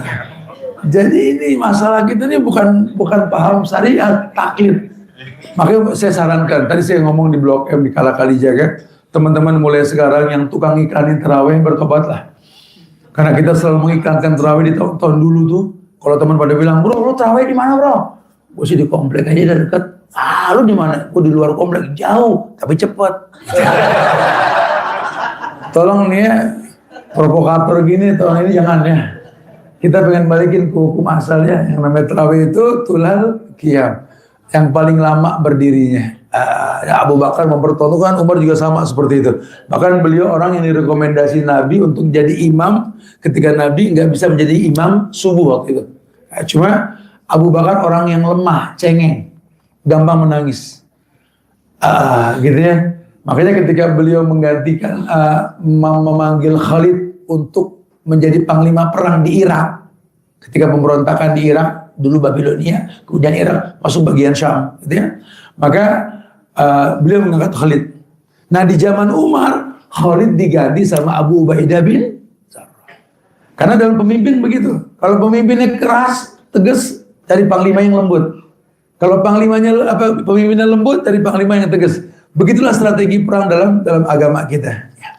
Tapi target dakwah ketika di zaman Abu Bakar terjadi penolakan memberikan zakat berbentuk zakat onta dan zakat kambing. Abu Bakar memerintahkan untuk memerangi orang yang meninggalkan zakat. Ya, lalu Umar menyanggah. Kata Umar, bagaimana bisa engkau memerangi mereka? Padahal Rasulullah pernah bersabda, umirtu an uqatilan nas hatta yaqula la ilaha illallah wa anna Muhammadan Rasulullah. Sementara Nabi pernah ngomong begini, Abu Bakar, kita diperintahkan perang sampai mereka mengatakan la ilaha illallah. Mereka sudah mengatakan la ilaha illallah. Wa man qalaha asma minni ma lahu damu illa bihaqqiha wa hisabu ala Allah. Orang yang sudah mengatakan la ilaha illallah, haram darahnya, enggak boleh dibunuh. Ini orang Islam kamu pengen bunuh, dia enggak ngeluarin zakat. Ancaman orang yang tidak mengeluarkan zakat adalah kafir. Dulu begitu bahasanya. Ya, memang zakat buat orang yang mampu. Orang mampu tidak mengeluarkan zakat terkena fatwa ini. Di zaman Abu Bakar diperangin. Makanya zakat itu kan dalam rukun Islam. Ada yang namanya zakat. Kalau mampu, Anda mampu. Duit Anda itu duit Tuhan, bukan duit turunan Anda gitu loh. Hari ini kan orang punyain. Oh ini duit gue. Aneh itu beli rumah pakai duit aneh. Duit aneh, duit Tuhan. Ente cuma ketitipan. Dan bahagia kita punya nikmat berbentuk duit. Yang punya duit bilang, kalau tuh duit setahun umurnya, sampai nisabnya, keluarin zakat. Ini zakat kambing begini, onta begini. Mereka menentang. Enggak. Kalau zakat zaman Rasul. Rasul meninggal udah gak ada zakat. Kata Abu Bakar, aku diangkat karena amanat Rasul. Perang. Abu Bakar sempat diingetin sama Umar kayak begitu. Kok kita merangin orang yang begitu? Mereka mencari kesempatan menampakkan sikap tidak loyal terhadap Islam. Dan ini berbahaya. Karena kekuatan kita itu di zakat, bukan di pajak. Kekuatan kita di zakat, bukan di pajak. Pajak itu peti buat orang kafir. Kita lebih dari pajak. Pajak kan cuma buat orang yang usaha. Kalau zakat, harta si miskin ngeluarin zakat fitrah. Sekarang kalau kita malah orang Islam nggak menekankan masalah zakat, malah pajak yang ditekankan, ya sudah fantasi saja, ada kehancuran. Dan bukan haknya orang Islam mengeluarkan zakat, mengeluarkan pajak. Zakat dalam Islam. Maka diatur tuh zakat. Ya zakat emas nih, yang main investasi emas nih. Tolong jangan keenakan. Kalau udah 83 gram, udah setahun ada zakatnya. Jangan keenakan. Anak bisnis, ya mau bisnis mau nggak bisnis. Kalau emas dipakai nggak dipakai ada zakatnya. Ya Abu Bakar memerangi orang yang tidak mengeluarkan zakat. Ya karena memang zakat emas itu zakat yang tertinggi dari zakat yang ada. Ya logam mulia yang paling bagus adalah emas. Bisa zakat itu masya Allah, alhamdulillah. Jangan dilupakan itu ya. Taib. Surat At-Taubah ayat 103. Ayat 60-nya tentang orang yang berhak dapetin zakat. 8 golongan. Kalau ayat yang ke-103-nya, khudh min amwalihim shadaqatan tutahhiruhum wa tuzakkihim biha wa sholli 'alaihim inna salataka sakanun lahum wallahu samiun 'alim. Amr perintah ini yang dipegang sama Abu Bakar. Ayat yang ngomong khudh min amwalihim, ambil dari harta mereka shadaqatan. Shadaqah maknanya zakat. Tutahhiruhum, yang mensucikan dia. Jadi selain bersuci, mandi atau apa, mensucikan jiwa itu ya zakat. Ya orang disuruh berzakat, jangan bahil masalah zakat. Tutahhiruhum wa tuzakkihim, membersihkan, mensucikan mereka. Biha dengannya. Wa sholli alaihi, berdoalah untuk mereka. Kalau mereka sudah mengeluarkan zakat, tolong doakan. Ya semoga Allah berikan tambahan rezeki kamu insya Allah. Karena uang Tuhan di tangan kamu tuh sampai kepada mustahiknya. Nah, inna sholataka sakanun lahum. Kenapa? Karena doamu untuk orang yang bersedekah itu sakanan, membuat orang tentram jiwa. Dan Allah itu maha mendengar, maha mengetahui. Jadi orang miskin yang dapat zakat, jangan cuma minta, udah dibagi, doain. Di kita kadang-kadang kalau udah nuntut dibagi, kasih ya, nggak ada doa gitu loh. Makanya di negeri kita ini melalui ormas NU, berarti orang Syafi'iyah maksudnya. Mereka itu kalau ritual zakat itu banyak doanya deh. Karena memang berlandaskan ini, bahwa orang yang mengeluarkan zakat, baik zakat mal maupun zakat fitrah itu, mereka meyakini adanya ijab kabul dan kemudian mendoakan. Sebenarnya sih enggak seperti itu, ya, masya Allah. Tapi jelas sekali bahwa memang diperintahkan untuk seperti itu. Kemudian ketahuilah bahwa ada beberapa strategi yang diperbuat oleh Abu Bakar dalam beliau menjadi khalifah dulu, yang menjadi sebuah simbol ketegasan beliau. Di sisi lain beliau orang yang lembut. Ya, kalau Abu Bakar, ada riwayat yang menjelaskan kalau Abu Bakar itu punya pinggang kecil secara fisik. Ya, sehingga dia tuh sering sekali kalau pakai celana kedodoran, isbal. Itu bukan dalil kalau Abu Bakar itu isbal, tapi pinggangnya kecil. Ya, sehingga kita nggak gampang bersuuzonnya. Abu Bakar fisiknya seperti itu, orangnya kurus, orangnya tidak tinggi seperti Umar. Kalau Umar kan tinggi, tingginya Umar itu kalau dia naik kuda kakinya nempel ke tanah. Dalam riwayat antum bisa lihat di Syiar Al-Nubal Imam Az-Zahabi. Cuma Umar juga bertubuh kurus. Rata-rata sahabat seperti itu. Karena mereka orang yang betul-betul gemar untuk puasa, gemar untuk tahajud dan mengurangi makan buat mereka. Cuma mereka tahu bahwa memang fisik yang mereka miliki ini mesti sehat dengan cara-cara yang Islami. Taib, apa sih rangkaian Ustaz? Yang pertama, Abu Bakar ini membentuk panji pasukan yang pertama, ya ini di bawah komando Khalid bin Walid untuk menyerang Tulaiha bin Khuwailid As-Sa'di dan pengikutnya. Ya, di mana ini juga Tulaiha ini mengaku sebagai nabi palsu. Kemudian Abu Bakar juga memerintahkan sahabat Ikrimah bin Abi Jahal, anaknya Abu Jahal yang Allah muliakan dengan surga ini, sebagai komando, ya, untuk menyerang orang-orang murtad pimpinan Musailamah Al-Kadzab di Yamamah. Gerakannya. Jadi gerakan Abu Bakar ini yang mungkin bisa dicontoh oleh pemimpin sekarang ini. Ya, ini perusak akidah ini diselesaikan. Hari gini kita nih pemerintah mendiamkan Gufron loh. Dan si Aos tuh.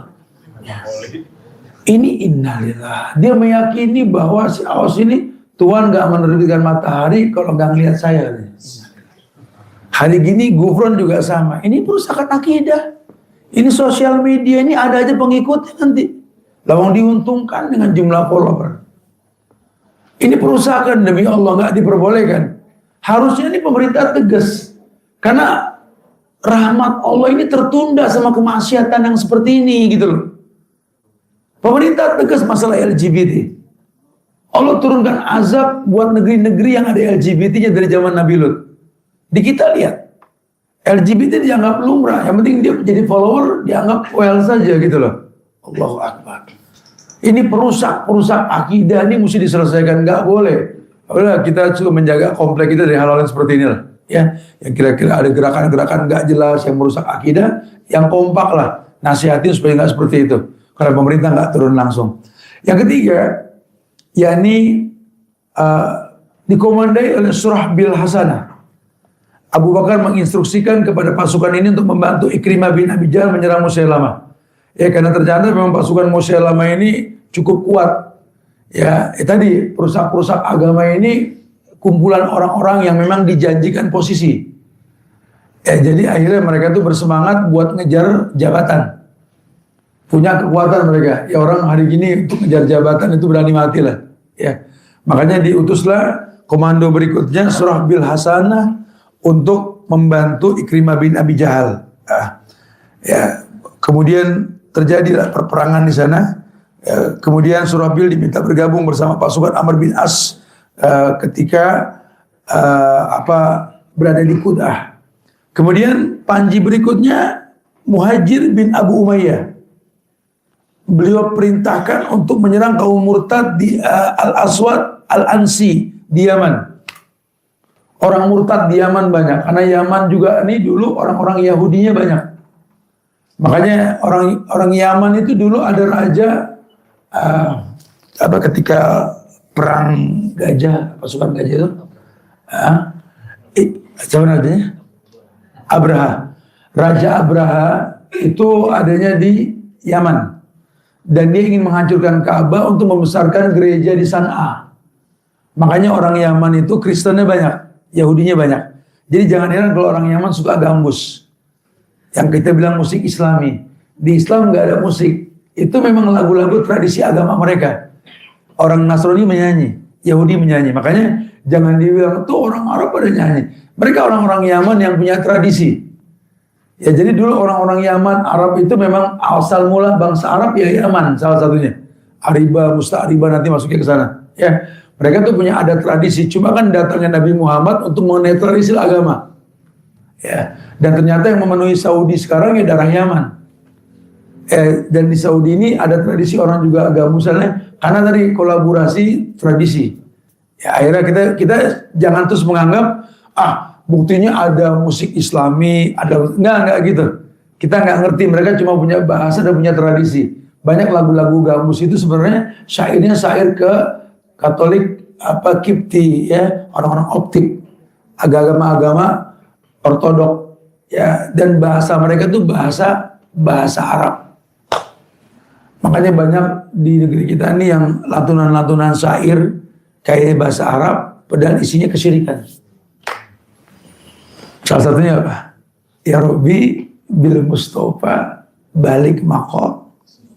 Suka gak hafal tuh lagu. Terjemahkan coba artinya. Ya Rabbi, duhai Tuhanku Allah. Bil Mustafa, dengan jah Mustafa Muhammad.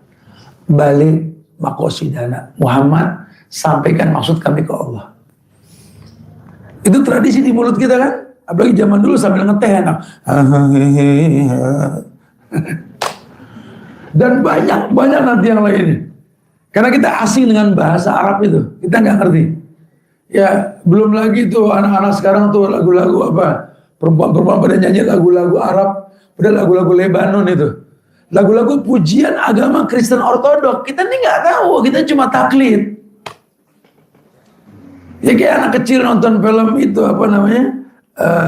Harry Potter, Abrakadabra. Itu kan zikirnya Yahudi. Kayak ibu-ibu sekarang ikut yoga. Ini gerakan yoga ini cara ibadahnya marabot kelenteng, betul? Siddhartha begini, di atas teratai katanya. Coba itu mentor ibu yang tukang yoga, mau gak dia Allahu Akbar? Pasti gak mau. Mau gak dia tahiyat? Pasti gak mau. Kenapa? Itu kan gerakan sholat. Ini juga gerakan sholat kalian. Bodohnya kita ngikut. Terus pengen sehat. Sehat dari Allah Asy-Syafi. Allah Asy-Syafi yang maha menyehatkan. Mana mungkin dikasih sehat dengan cara yang haram. Anda pengen sehat dengan cara melakukan ritual yang Allah murka. Kayak orang lari pakai baju ketat. Pengen sehat. Ya Allah. Mana mungkin. Ini kasiat Ariat penghuni neraka pakai baju tapi telanjang. Emang pakai kerudung ketat, cuma kan masuk ke dalam kaos yang ketat, kaos masuk ke legging yang ketat, lari. Ya udah, pakai pelampung 2 cari terumbu karang gitu loh. Itu penyelam. Iya, main padel pakai bajunya astagfirullahaladzim ya. Sampai kayak boneka dalam toples yang muter-muter tuh tangan.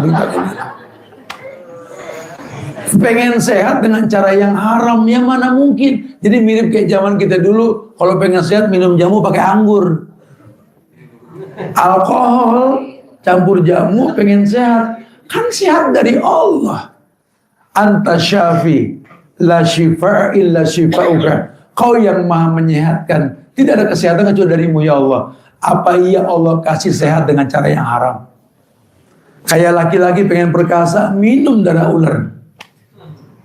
Minum apa namanya itu janin manjangan rusak.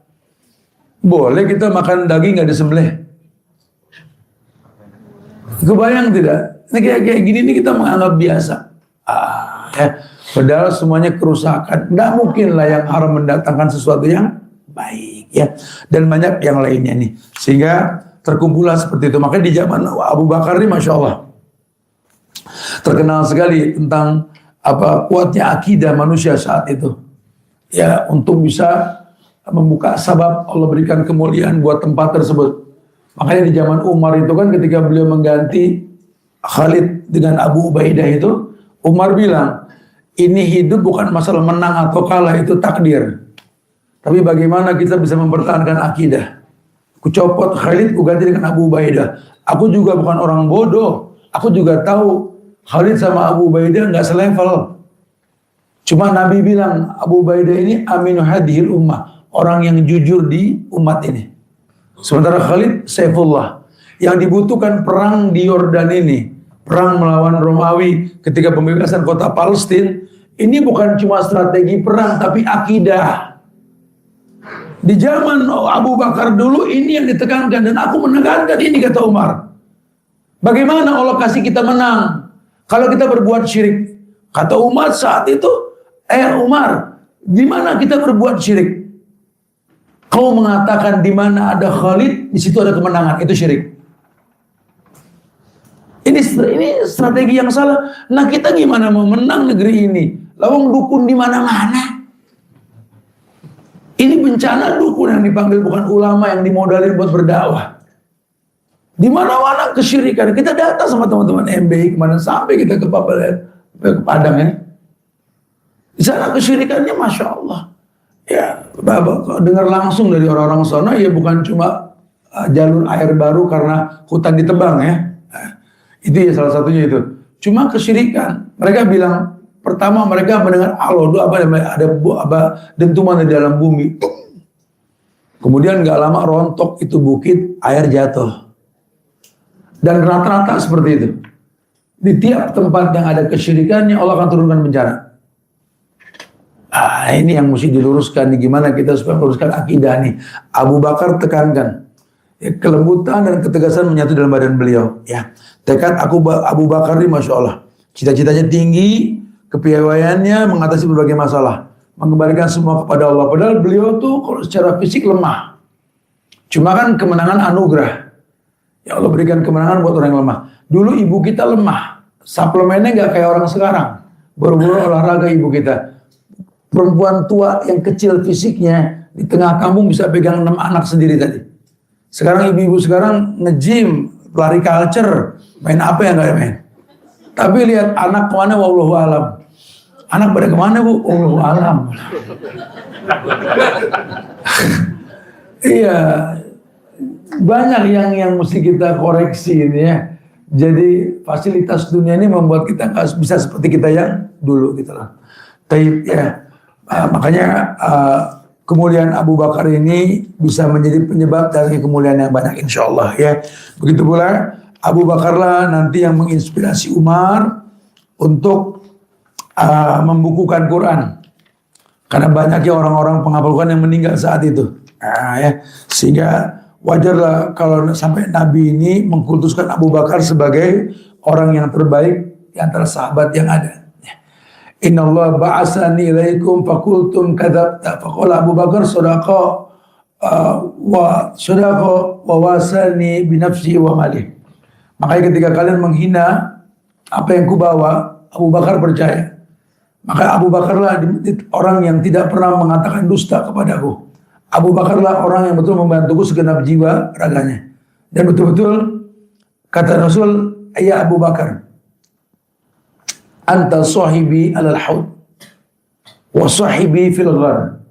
Wahai Abu Bakar, kau temanku di dalam gua dan kau temanku di dalam telagaku nanti. Masya Allah ya. Jadi Rasul benar-benar memang memuliakan Abu Bakar dengan kemuliaan yang banyak insya Allah ya. Tapi kalau kita ngomongin Abu Bakar memang mesti daurah nih, banyak banget ya. Tapi intinya saya tekankan bahwa dalam permasalahan Abu Bakar ini seperti yang dijelaskan oleh teman tauhid di dalam sejarah Abu Bakar ini ada yang namanya ketegasan, ada yang namanya kelembutan. Karena itu penyebab datangnya keberkahan dari Allah. Yuk bismillah, mudah-mudahan kita bisa mawas diri, mencontoh beliau untuk bisa mendatangkan kebaikan yang baik dalam hidup kita insyaAllah. Ya, barakallahu fikum. Kita bisa berdialog untuk meluaskan bahasan. Silakan yang mau ditanyakan. Akhiru da'wana anil hamdulillahirabbil alamin. Nah.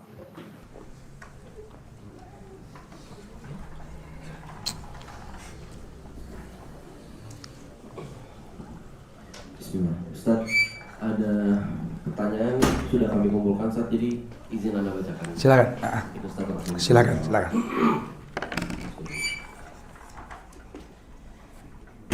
Pertanyaan pertama, Ustaz, kapankah kita harus tegas dan kapan kita harus lembut? Tergantung sifat orang ini yang bersangkutan, tergantung masalah akidah atau sunnah atau makruh atau bagaimana ya? Ayo, sebenarnya tegas dan lembut ini merupakan cara untuk bisa mencapai target. Tadi dijelaskan bahwa kita kalau ketemu sama orang yang tegas, ya kita mesti lembut. Sama orang yang lembut kita mesti tegas, jadi imbang. Panas dingin, ya orang Cina bilang yin and yang. Ya, panas dingin ya dibilang ini. Jadi kalau memang dibutuhkan ketegasan, kayak gini orang mau berumah tangga, kan ada ta'aruf tuh. Dalam ta'aruf itu kita bisa mengukur calon orang yang bakal mendampingi hidup kita, gitulah. Aku nih orang yang keras, aku butuh perempuan yang lembut yang menyiapkan maklum, gitulah. Karena kalau keras ketemu keras nggak ada solusi, atau sebaliknya gitu ya. Begitu pula kalau kita ingin menyampaikan sesuatu masalah kita sama orang tua, kan berbakti itu kan pahala, ya ibadah. Mendakwakan orang tua yang salah juga ibadah. Bisa gak ibadah tidak merusak ibadah? Dakwah kamu ke orang tua nggak membuat kamu jadi durhaka gitu lah. Ya tentu ya pada akhirnya manusia ini kan suka kelembutan. Maka Nabi mengatakan tahabu. Saling memberi hadiah timbulnya sayang. Ya, bentuk kelembutan itu ketika kita nggak sungkan dengan hadiah. Nah, banyak keributan sekarang ini karena kurang berbagi di antara kita. Ya, kita memaksakan pemahaman tanpa ada manfaat yang kita janjikan. Ya sudah nggak tepat ya. Tapi sometimes kita mesti tegas sama orang-orang yang udah nikah. Tadi saya bilang masalah si Gufron, masalah si ini udah nggak main-main. Lawang dia sudah bilang malaikat suruh stop, jangan cabut nyawa, malaikat nurut kan. Waduh.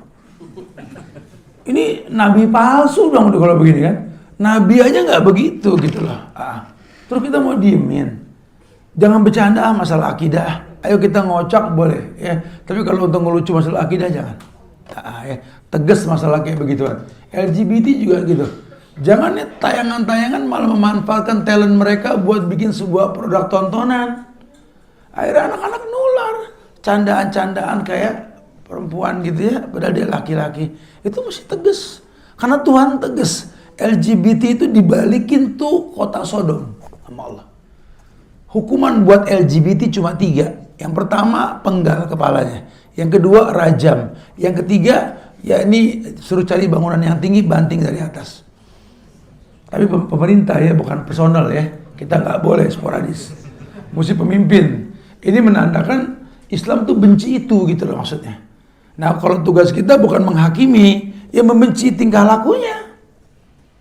Jangan kita anggap lumrah dan biasa. Ya, bahkan Allah jadikan penghuni neraka seorang istri yang berteman dengan LGBT. Istrinya siapa? Nabi Lut. Kan penghuni neraka. Ada 3 istri Nabi penghuni neraka. Istri Nabi Nuh, Nabi Lut, dan Nabi Ayub. Ya, masalahnya beda-beda tuh ya. Tapi yang pasti ingkar dengan suami. Allahu a'lam. Nah. Ya lanjut Ustaz. Iya. Kapan kita sebagai anak dapat bersikap tegas beserta batasannya ke ibu dalam menerapkan beragama sesuai manhaj Ahlussunnah wal Jamaah? Bahasa agama gini bro, kalau sama orang tua nih, surat Luqman itu, wa in jahadaka ala an tusyrika bi ma laysa laka bihi ilmun fala tutihuma wa sahibhuma fid dunya ma'rufa. Ini ibu nih. Kalau seandainya orang tuamu ya mengajak kamu berbuat kafir, karena dulu zaman sahabat, ibunya Sa'ad bin Abi Waqqas, ibunya Abu Hurairah, ibunya Mus'ab bin Umair, itu benci dengan keislaman anaknya. Kata Quran tadi, falatutihuma, jangan dipatuhi. Pakai fa, cepet jangan patuh. Wasohibhuma, tapi tolong tetap hubungan persahabatan. Karena hari ini dia nggak paham, mungkin besok, mungkin lusa. Jangan merubah diri Anda sebagai musuh, tetap jadi anak. Semua punya mama. Aku nggak pernah komplain. Saya buat yang satu itu maaf mah. ini nggak bisa, Allah marah. Gitu loh. Ya, jadi tetap lembut dengan bahasa pertemanan. Karena kenapa Allah perintahkan kita berteman sama orang tua? Karena cuma teman yang paham temannya. Cuma teman yang paham temannya. Ya, kita kalau nggak berteman sama orang tua, kita malah lembut sama teman, kasar sama orang tua. Sama orang, apa kabar ibu? Baik. Sama orang, apa sih wah? Itu kita sudah salah. Itu kalau anak laki ya. Kalau anak perempuan kan ke suami. Ya, karena kalau sudah nikah kan suami, bakti ke suami, bakti ke orang tua. Nah sekarang kalau ke orang tua aja nggak boleh ngebentak, ke suami lebih nggak boleh. Ini kadang-kadang sama Kang Sayur sampai baik banget. Ya Allah abang, lama banget sih nggak lewat. Kamu makan apa sih? Gitu. Sudah salah. Abang mesti jadi tukang sayur dulu supaya dibayain gitu kan? Enggak gitu ya. Letakkan semua pada tempatnya. Wallahu a'lam. Nah. Lanjut, ada 2 pertanyaan Ustaz. Nah.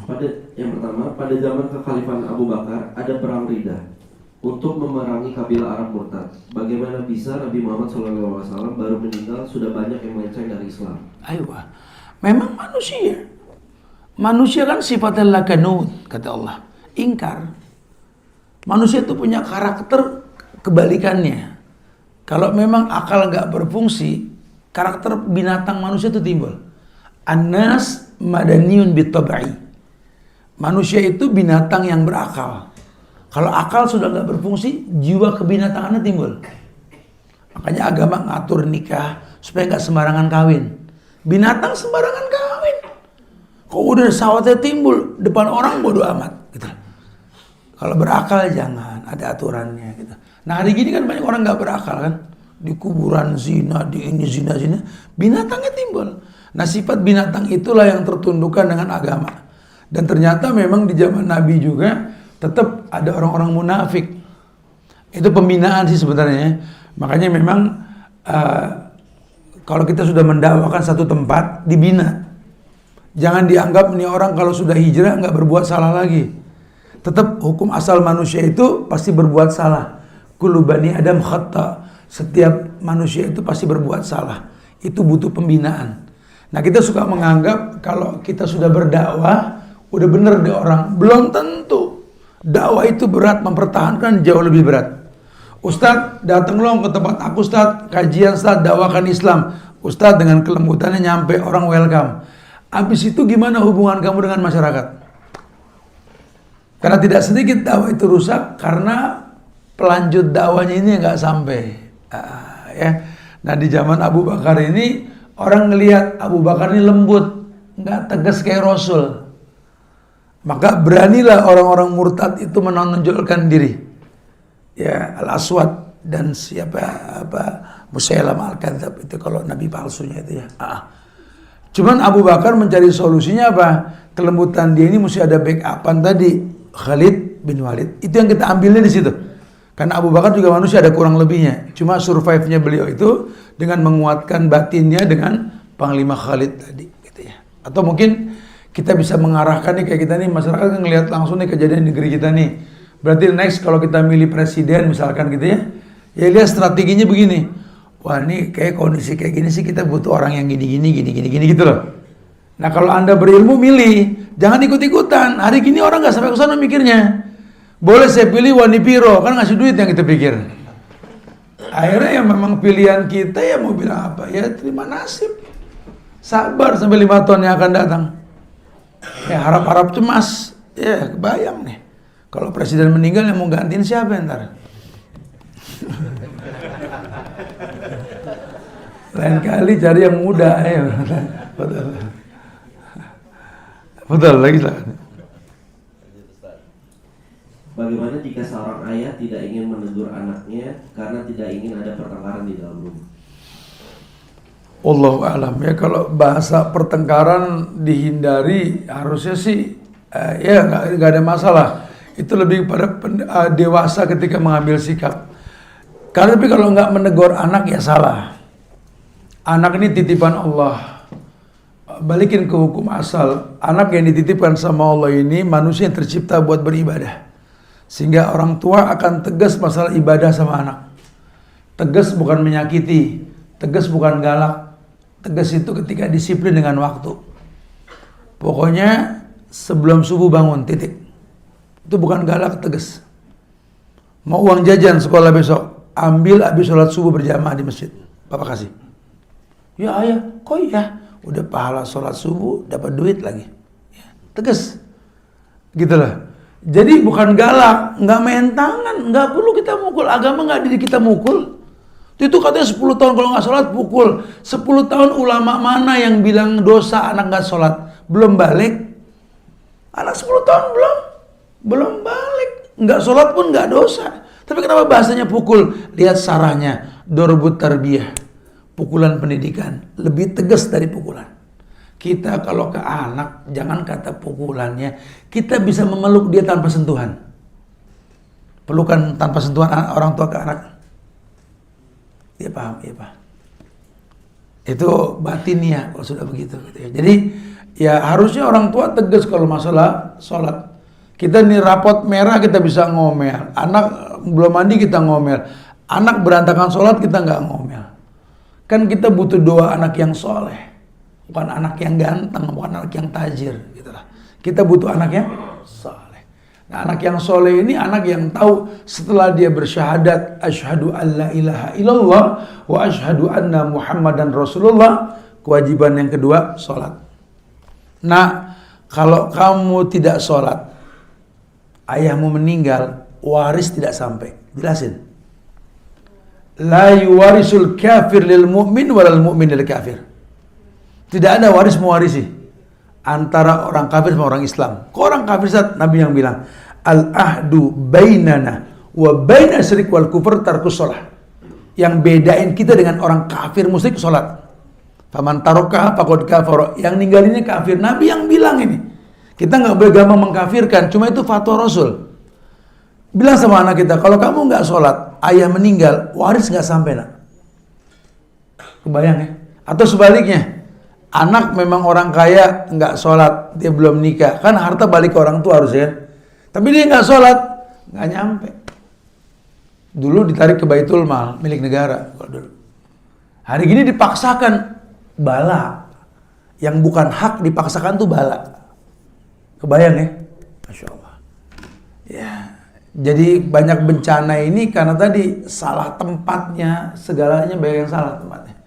Yang halal di tempat yang haram di tempat yang halal. Wallahu a'lam. Nah. Lanjut Ustaz. Abu Bakar dikenal sebagai umat dengan keimanan tertinggi. Bagaimana meningkatkan iman di tengah berbagai cobaan kehidupan?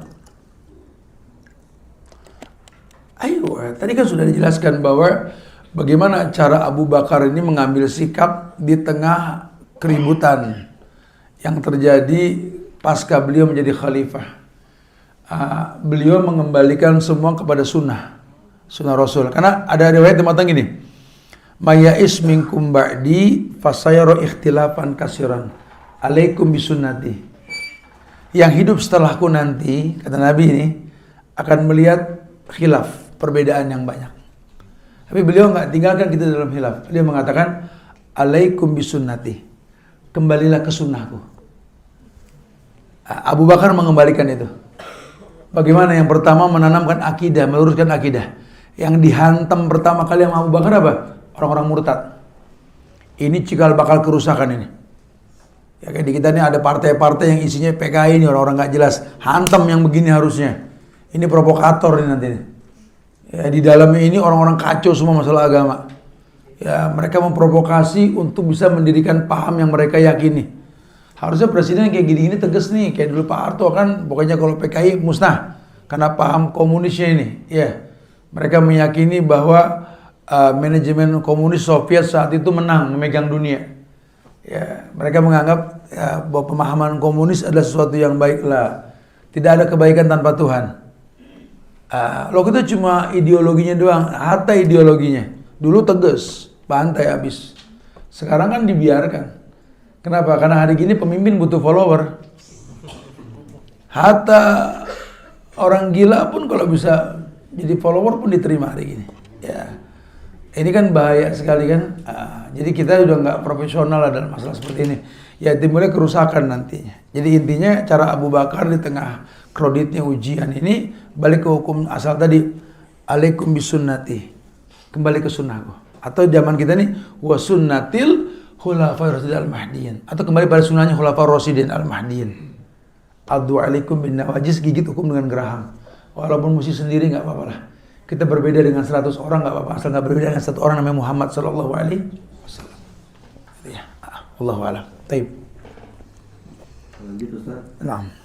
Mengapa Abu Bakar radhiyallahu anhu dapat dengan tidak ragu sedikit pun membenarkan Rasulullah, sementara orang lain masih menimbang-nimbang dengan akalnya? Hidayah itu urusan Tuhan. Ya, yang kita nggak bisa berpikir tentang cara Tuhan berpikir gitulah. Ya, tapi tadi secara nasab sudah kita bilang, beliau punya nasab yang baik. Nasabnya bertemu dengan Nabi di Murrah tadi. Karena nasab Rasul kan kepada para Nabi dan Rasul. Emang nasab. Makanya di agama kita tuh nasab penting banget. Kenapa orang-orang Arab dulu di Indonesia susah kawin sama non-Arab? Karena nasab. Mereka bawel masalah nasab. Kita nih darah-darah Arab ini harus apal 6 orang ke atas kakek kita. Ya, saya Muhammad bin Umar bin Abu Bakar bin Abdullah bin Abdurrahman bin Umar bin Muhammad. Harus tahu. Nasab itu mesti tahu. Kalau di kita kan Indonesia enggak. Kamu siapa? Ane Ahmad bin Budi bin wallahu alam, wallahu alam, wallahu alam. Kita enggak apal kakek kita remeng ke atasnya. Makanya mulai sekarang apalin tuh nasab, itu penting. Bahkan perempuan dilihat dari nasabnya kan yang kedua. Dari hartanya, dari nasabnya, kecantikan dan agama kan. Nasab itu penting. Nah, nasabnya Abu Bakar inilah yang menjadi rujukan. Ternyata memang nggak salah Nabi memilih beliau sebagai sahabat, nasabnya baik, dan ibunya Ummul Khair, Salma bin Amir binti Amir tadi.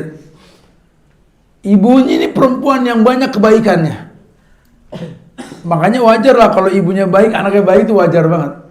Ya, mendidik anak sejak dalam kandungan itu penting tuh perempuan untuk tahu tentang silsilah para sahabiat, para perempuan di zaman Rasul dulu ya.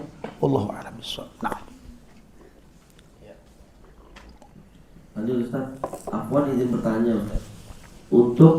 Nah ini agak bingung bertanya. Untuk bakti kepada orang tua yang sudah bakti, bagaimana ya Ustaz? Sudah mati kali mungkin ya.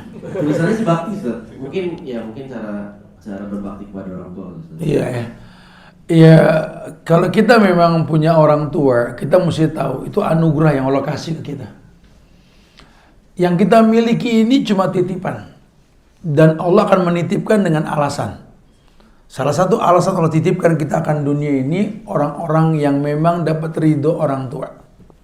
Ridhonya Allah di orang tua. Makanya kita ini orang laki nih, tolong deh, jangan berpikir secara sekuler yang menganggap bahwa kaya itu karena pinter, kaya karena sekolah, kaya lah Allah.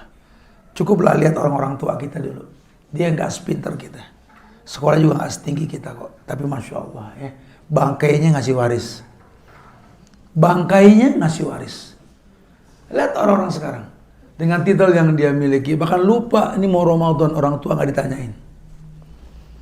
Kelas kita sudah beda di situ. Makanya kalau masih punya orang tua, tolong deh, jangan dunia ini mengecoh kita. Mumpung masih ada alam berkah, tanyakan yang dia butuhin. Pak, mau Ramadan nih, udah kalian fokus ibadah, doakan kami yang muda-muda ini istiqomah. Ya. Apa yang kalian butuhkan selesai sudah sebulan insya Allah. Tenang orang tua digituin. Ya, apa rumah bocor apa, mumpung belum Ramadan mah. Ini musim hujan nggak beraturan, khawatir nanti bingung bocor ini. Coba tanyain, bikin mereka tenang. Syukur-syukur kalau kita ada rezeki mah, Pak, kita umroh Ramadan ya. Mudah-mudahan Allah kasih pahala haji lah bersama Rasul insya Allah. Coba sih, kita kan buah buat orang tua kita ini memandang kita buah dari pohon yang dia tanam. Orang tua nanam pohon mangga, belum berbuah ngeliat kembang udah seneng. Apalagi kalau tuh buah mangganya jadi, seneng orang tua. Apalagi sampai dia petik, dia makan rasanya. Jadi kalau masih punya orang tua, saran saya sih udah berbuat baik. Ilmu yang kita miliki ini untuk menutupi kekurangan mereka, bukan menjadi hakim dalam hidup mereka. Gitu ya, Allahu a'lam. Ustaz, lanjut. Apakah yang menentukan kita bersikap tegas dan kapan harus lembut? Apakah tergantung orangnya atau masalahnya atau apa Ustaz? Ya keduanya lah. Ya orang tentu ya. Masalahnya ya iya kita kalau udah ngomong agama tegas lah. Qulil haqqa walau kana murran. Katakan yang hak walaupun pahit. Tegas. Akidah, manhaj, tegas kita. Kalau mazhab kita mungkin agak lembut. Kenapa? Karena mazhab kembali ke ulama yang berfatwa di sebuah tempat. Jangan jadi ributnya, ini 11, ini 23. Kok jadi ribut sih? Itu kan mazhab. Pendapat ulama. Balikin ke hukum asalnya saja. Nabi contohkan 8 dengan 3, 10 dengan 3. Khalas. Lalu ada yang 23, ya nggak apa-apa urusan dia. Yang mesti dipegang sama takmir apa? Ingat kata Nabi, orang yang terawih bersama imam, witir bersama imam, diberikan pahala tahajud semalam suntuk. Tolong jangan panggil ustadz ceramah antara terawih dengan witir. Ini yang membuat orang pada kabur, gak ikut witir. Kalau ustadznya enak, orang nyaman. Kalau enggak, atu-atu kabur, witir kosong. Sementara ada syariat terawih bersama imam, witir bersama imam, diberikan pahala tahajud semalam suntuk. Jadi kalau mau manggil ustadz, karena tradisi di negeri kita manfaatin orang kumpul nih, ya udah ustadz ceramahnya itu habis sholat isya, menanti waktu terawih setengah jam ke depan, boleh namanya kultum. Ya sambil nunggu yang lain datang mau terawih, ustadz fadhol ceramah ustadz, yang mau denger aja. Atau nanti habis witir, lebih long time, agak panjangan waktunya. Karena istilah kultum kan di negeri kita kan kuliah 7 menit, prakteknya kan 30 menit. Akhirnya orang kabur atu-atu, mana yang ceramah, baiklah, dan kita belakang jalan es kelapa belum habis. Ya saran saya sini ya, takmir masjid, musola, kalau mau manggil ustadz ya, tolong jangan merusak hubungan terawih dengan witir. Sama juga nanti yang mau bukber nih, ya kita ingetin nih mumpung Ramadan depan mata nih ya. Ya kalau bisa mengerti panitia bukber ini, tempat yang mustajab buat berdoa itu menjelang buka. Jadi kalau mau ustadz ceramah habis asar, start break 20 menit sebelum waktu berbuka. Ingetin tuh. Oke teman-teman sekalian, 20 menit lagi buka puasa. Yang belum berwudu silakan wudu ya. Kemudian kita kumpul lagi di masjid, nanti ada takjil. Dengan iftar tuh beda. Takjil itu sekedar batal, air dengan korma saja. Kalau iftar kan makan berat. Oke ya, silakan berdoa. Pada berdoa dalam kondisi sudah wudhu. Kemudian masuk waktu, alhamdulillah sudah masuk waktu berbuka ya. Tapi silakan kita batal. Bismillah. Dhahabat dhama wa btalatil uruq wa sabatal ajru insyaallah. Ya alhamdulillah. Silakan dikonsumsi, kok rumahnya ganjil. 1, 3 deh. 17 ganjil kebanyakan. 3 ganjil aja, maksudnya ganjil yang ringan gitu ya. Nanti muazin kalau sudah batal azan ya, selesai azan langsung qomat aja, karena nggak ada qobliyah. Karena maghrib di luar Ramadan sama dengan maghrib di Ramadan, tipis waktunya. Jangan gara-gara buka puasa maghribnya berteman sama Isya. Suruh wudhu sebelum takjil, habis takjil kumur, oke, azan qomat. Ya, kemudian langsung sholat. Nah, tadi yang bilang tuh, nah imam itu mesti imam yang dewasa tuh. Supaya makmum nyaman gimana caranya? Jangan baca panjang-panjang pada belum iftar nih ya. Adallin amin. Bismillah. Inna a'tainakal kautsar. Senang tuh makmum tuh. Adallin amin. Yasin. Gua berat mati semua. Jangan, nah, baca yang pendek-pendek lah. Pendek-pendek ya.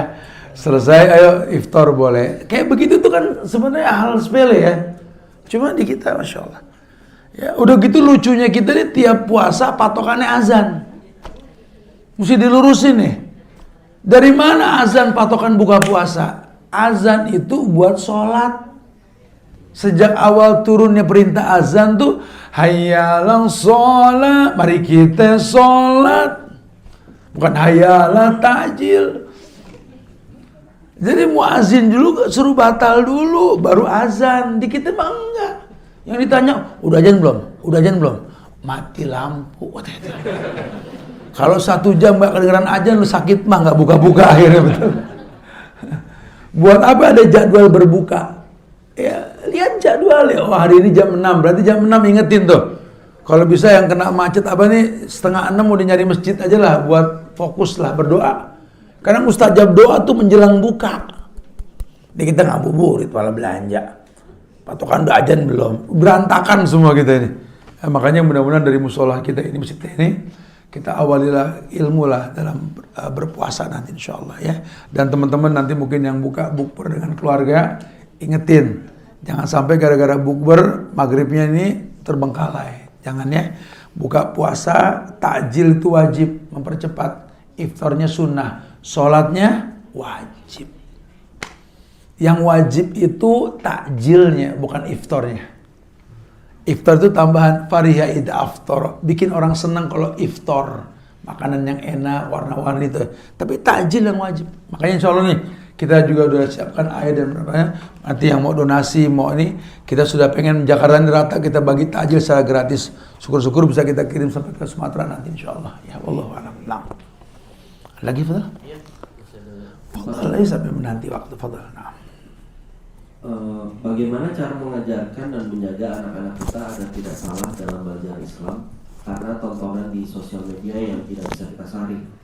Karena untuk anak-anak yang remaja dan sudah menuju dewasa kadang menganggap yang mereka lihat di sosial media itu yang benar, dan setiap orang tua memberitahu menganggap orang salah.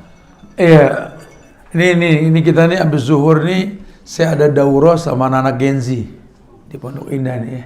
Di sini boleh nih nanti kita bikin sekali-kali kali ya, anak-anak kita ini orang tua semua nih. Ya kita bikin di sini nih Gen Z nih. Anak-anak yang mungkin 25 tahun ke bawah, 15 tahun ke atas ya. Untuk kita jelaskan karena mereka ini bertuhankan Google. Ya, dan aplikasinya. Makanya teman-teman MBI sudah membuat aplikasi My MBI itu. Bisa di follow nanti ya, di download ya. Kita sudah ada aplikasi yang sudah kita janjikan waktu itu. Gimana caranya ini kita punya aplikasi yang lebih bermanfaat insya Allah. Di dalamnya juga nanti pelan-pelan ada Google Map dan lain sebagainya. Jadwal kajian, kemudian juga jadwal waktu sholat seperti jam al-fajar yang dibunyikan terus setiap waktunya nanti. Kemudian jadwal berbuka dan macam-macam. Ya, karena kalau tidak, anak-anak yang bertuhankan Google ini menganggap kebenaran itu adanya di Google. Ini bahaya sekali. Sekarang sok kalau nggak percaya deh, kita tanya Google, apa maksud dari tanah yang dipakai buat sujud oleh orang-orang Syiah? Coba. Google akan puji itu. Itu cara bersujud dan lain sebagainya. Karena kalau kita bertuhankan dengan itu, banyak informasi Google ini yang didapat secara umum, bukan khusus. Ya, Google akan mengakui ada paham-paham yang tidak Islami seperti Islam. Karena memang data yang dimiliki gitu ya. Jadi ya itu mesti dijelaskan sama mereka. Nah kalau untuk sekedar saja nggak apa-apa deh, kamu nggak bisa lepas dari handphone. Tapi tolong kalau udah bicara akidah, ayah mau kamu bisa bahasa Arab supaya bisa buka buku ulama. Dan ayah mau ketika kamu hatamkan Quran bukan dari handphone, tapi dari Quran. Makanya Madinah itu nyetak Quran terus, walaupun ada aplikasi Quran di handphone. Karena beda orang yang baca, ngebet, bawa dengan orang yang scroll itu beda. Gitu ya. Anak-anak kita mesti kita jelaskan seperti itu. Supaya nanti dia tahu. Kemudian juga kita mendisiplinkan sama anak-anak kita. Kalau bisa, demi Allah, jangan rela, jangan ridho kalau anak tidur bareng handphone. Saya katakan sama anak-anak saya, demi Allah, dunia akhirat saya nggak rela kalau anak-anak saya itu megang handphone ketika merem. Di kamar jangan dengan handphone, karena kita nggak tahu apa yang dia lihat. Ya, kita orang tua tegas sedikit. Silakan main handphone di ruang tamu yang kita lihat. Jangan di kesendirian. Karena memang ini manusia, tempat salah dan dosa. Kita tahu yang dewasa saja yang dibuka apa, yang keluar apa. Anak kita imannya masih berantakan. Apalagi anak perempuan. Karena banyak kerusakan online yang masuk ke kami dari kemarin. Saya sudah sampaikan ya, ada pemurtatan online. Banyak, ada beberapa perempuan datang ke Ustaz Subhan pengen masuk Islam lagi. Kenapa? Kita udah murtad secara online, Ustaz. Kita gini-gini. Jadi baru tahu pas mereka ngomong. Belum lagi predator online tuh kayak kasus pelacur online. Anak-anak kita ini bergaul dengan orang yang nggak jelas, kemudian hedon, ya duitnya nggak cukup dari orang tua. Ada yang melacur online. Buka kerudung bayar 200, buka ini kayak gitu tuh. Itu nggak menutup kemungkinan. Dan dia berteman dalam game-game yang dia nggak kenal temannya siapa. Sementara Nabi bilang orang tergantung agama temannya. Hari gini begitu Kak, kondisinya. Ya, ya billah wa na'udzubillah. Nah, baik. Ya Ustaz, ada pertanyaan tentang zakat sedikit.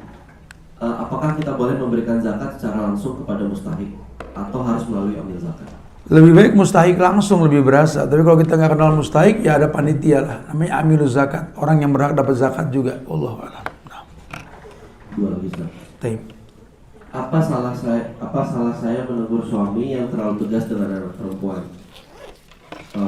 Hati saya remuk sekali saat ayahnya memarahi anak perempuan saya. Karena saya dulu oleh bapak saya tidak pernah ditegur dengan suara yang keras. Konteksnya bukan dalam menyuruh sholat atau Umum ya. Ya nggak boleh, anak perempuan kan kayak gelas kristal yang sensitif. Kalau dia sudah pecah, sulit untuk disempurnakan lagi. Ya, anak itu duplikator. Kalau kita bentak dia akan memahami bentakan itu cara untuk menenangkan orang. Kenapa kamu bentak adik kamu? Aku dulu nakal, dibentak jadi baik, makanya aku bentak adik aku. Anak-anak sesimpel itu. Jangan biasakan bentakan. Dan seburuk-buruk rumah itu yang paling banyak bentakan dan teriakan. Seburuk-buruk rumah, kata Rasul, yang paling banyak teriakan dan bentakan. Ya, berikan pengertian. Ini anak orang hebat, papanya hebat, mamanya hebat, anaknya hebat. Maka orang hebat ya bijak kalau menyikapi masalah mereka gitu loh. Ditambah lagi jangan pernah membentak seorang kakak di hadapan adiknya. Ini sebodoh-bodohnya orang tua. Kenapa? Karena kalau nanti kita meninggal, tongkat estafet pendidikan keluarga ada pada kakak, ke adik.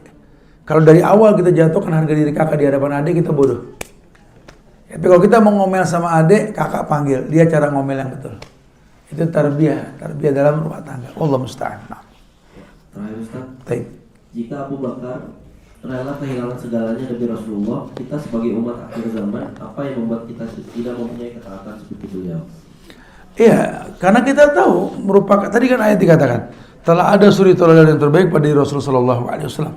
Bahkan menjadi rukun ibadah ikhlas untuk Allah mencontoh Rasul. Maka ketika kita paham kita berhajat dengan ibadah, kita akan menjaga hubungan dengan Rasul. Ya, tentu dengan mengikuti apa yang beliau syariatkan gitu ya. Wallahu a'lam barakallahu fikum ya. Tapi semoga manfaat yang disampaikan insyaallah ya. Minta maaf pada kekurangan, kesempurnaan Nabi Allah jaga upah di antara kita. Wallahu a'lam bishawab ya. Doakan diri kita, majelis ilmu kita, teman tauhid semoga istiqomah selalu. Doakan juga negeri kita Indonesia terjaga ukhuwah kebangsaannya. Doakan para pemimpinnya semoga diberikan hidayah oleh Allah. Dan kita tetap semangat dalam belajar, bantu Sumatera. Kalau materi nggak sampai, doa jangan putus buat mereka. Ya, intinya pekalah terhadap lingkungan. Karena kita punya uang, kita juga butuh orang yang kita bantu. Ya, begitu pula sebaliknya. Kalau yang sudah dibantu, doakan yang ngebantu sebanyak-banyaknya. Itu aja kali yang bisa disampaikan. Kita tutup dengan kafaratul majlis.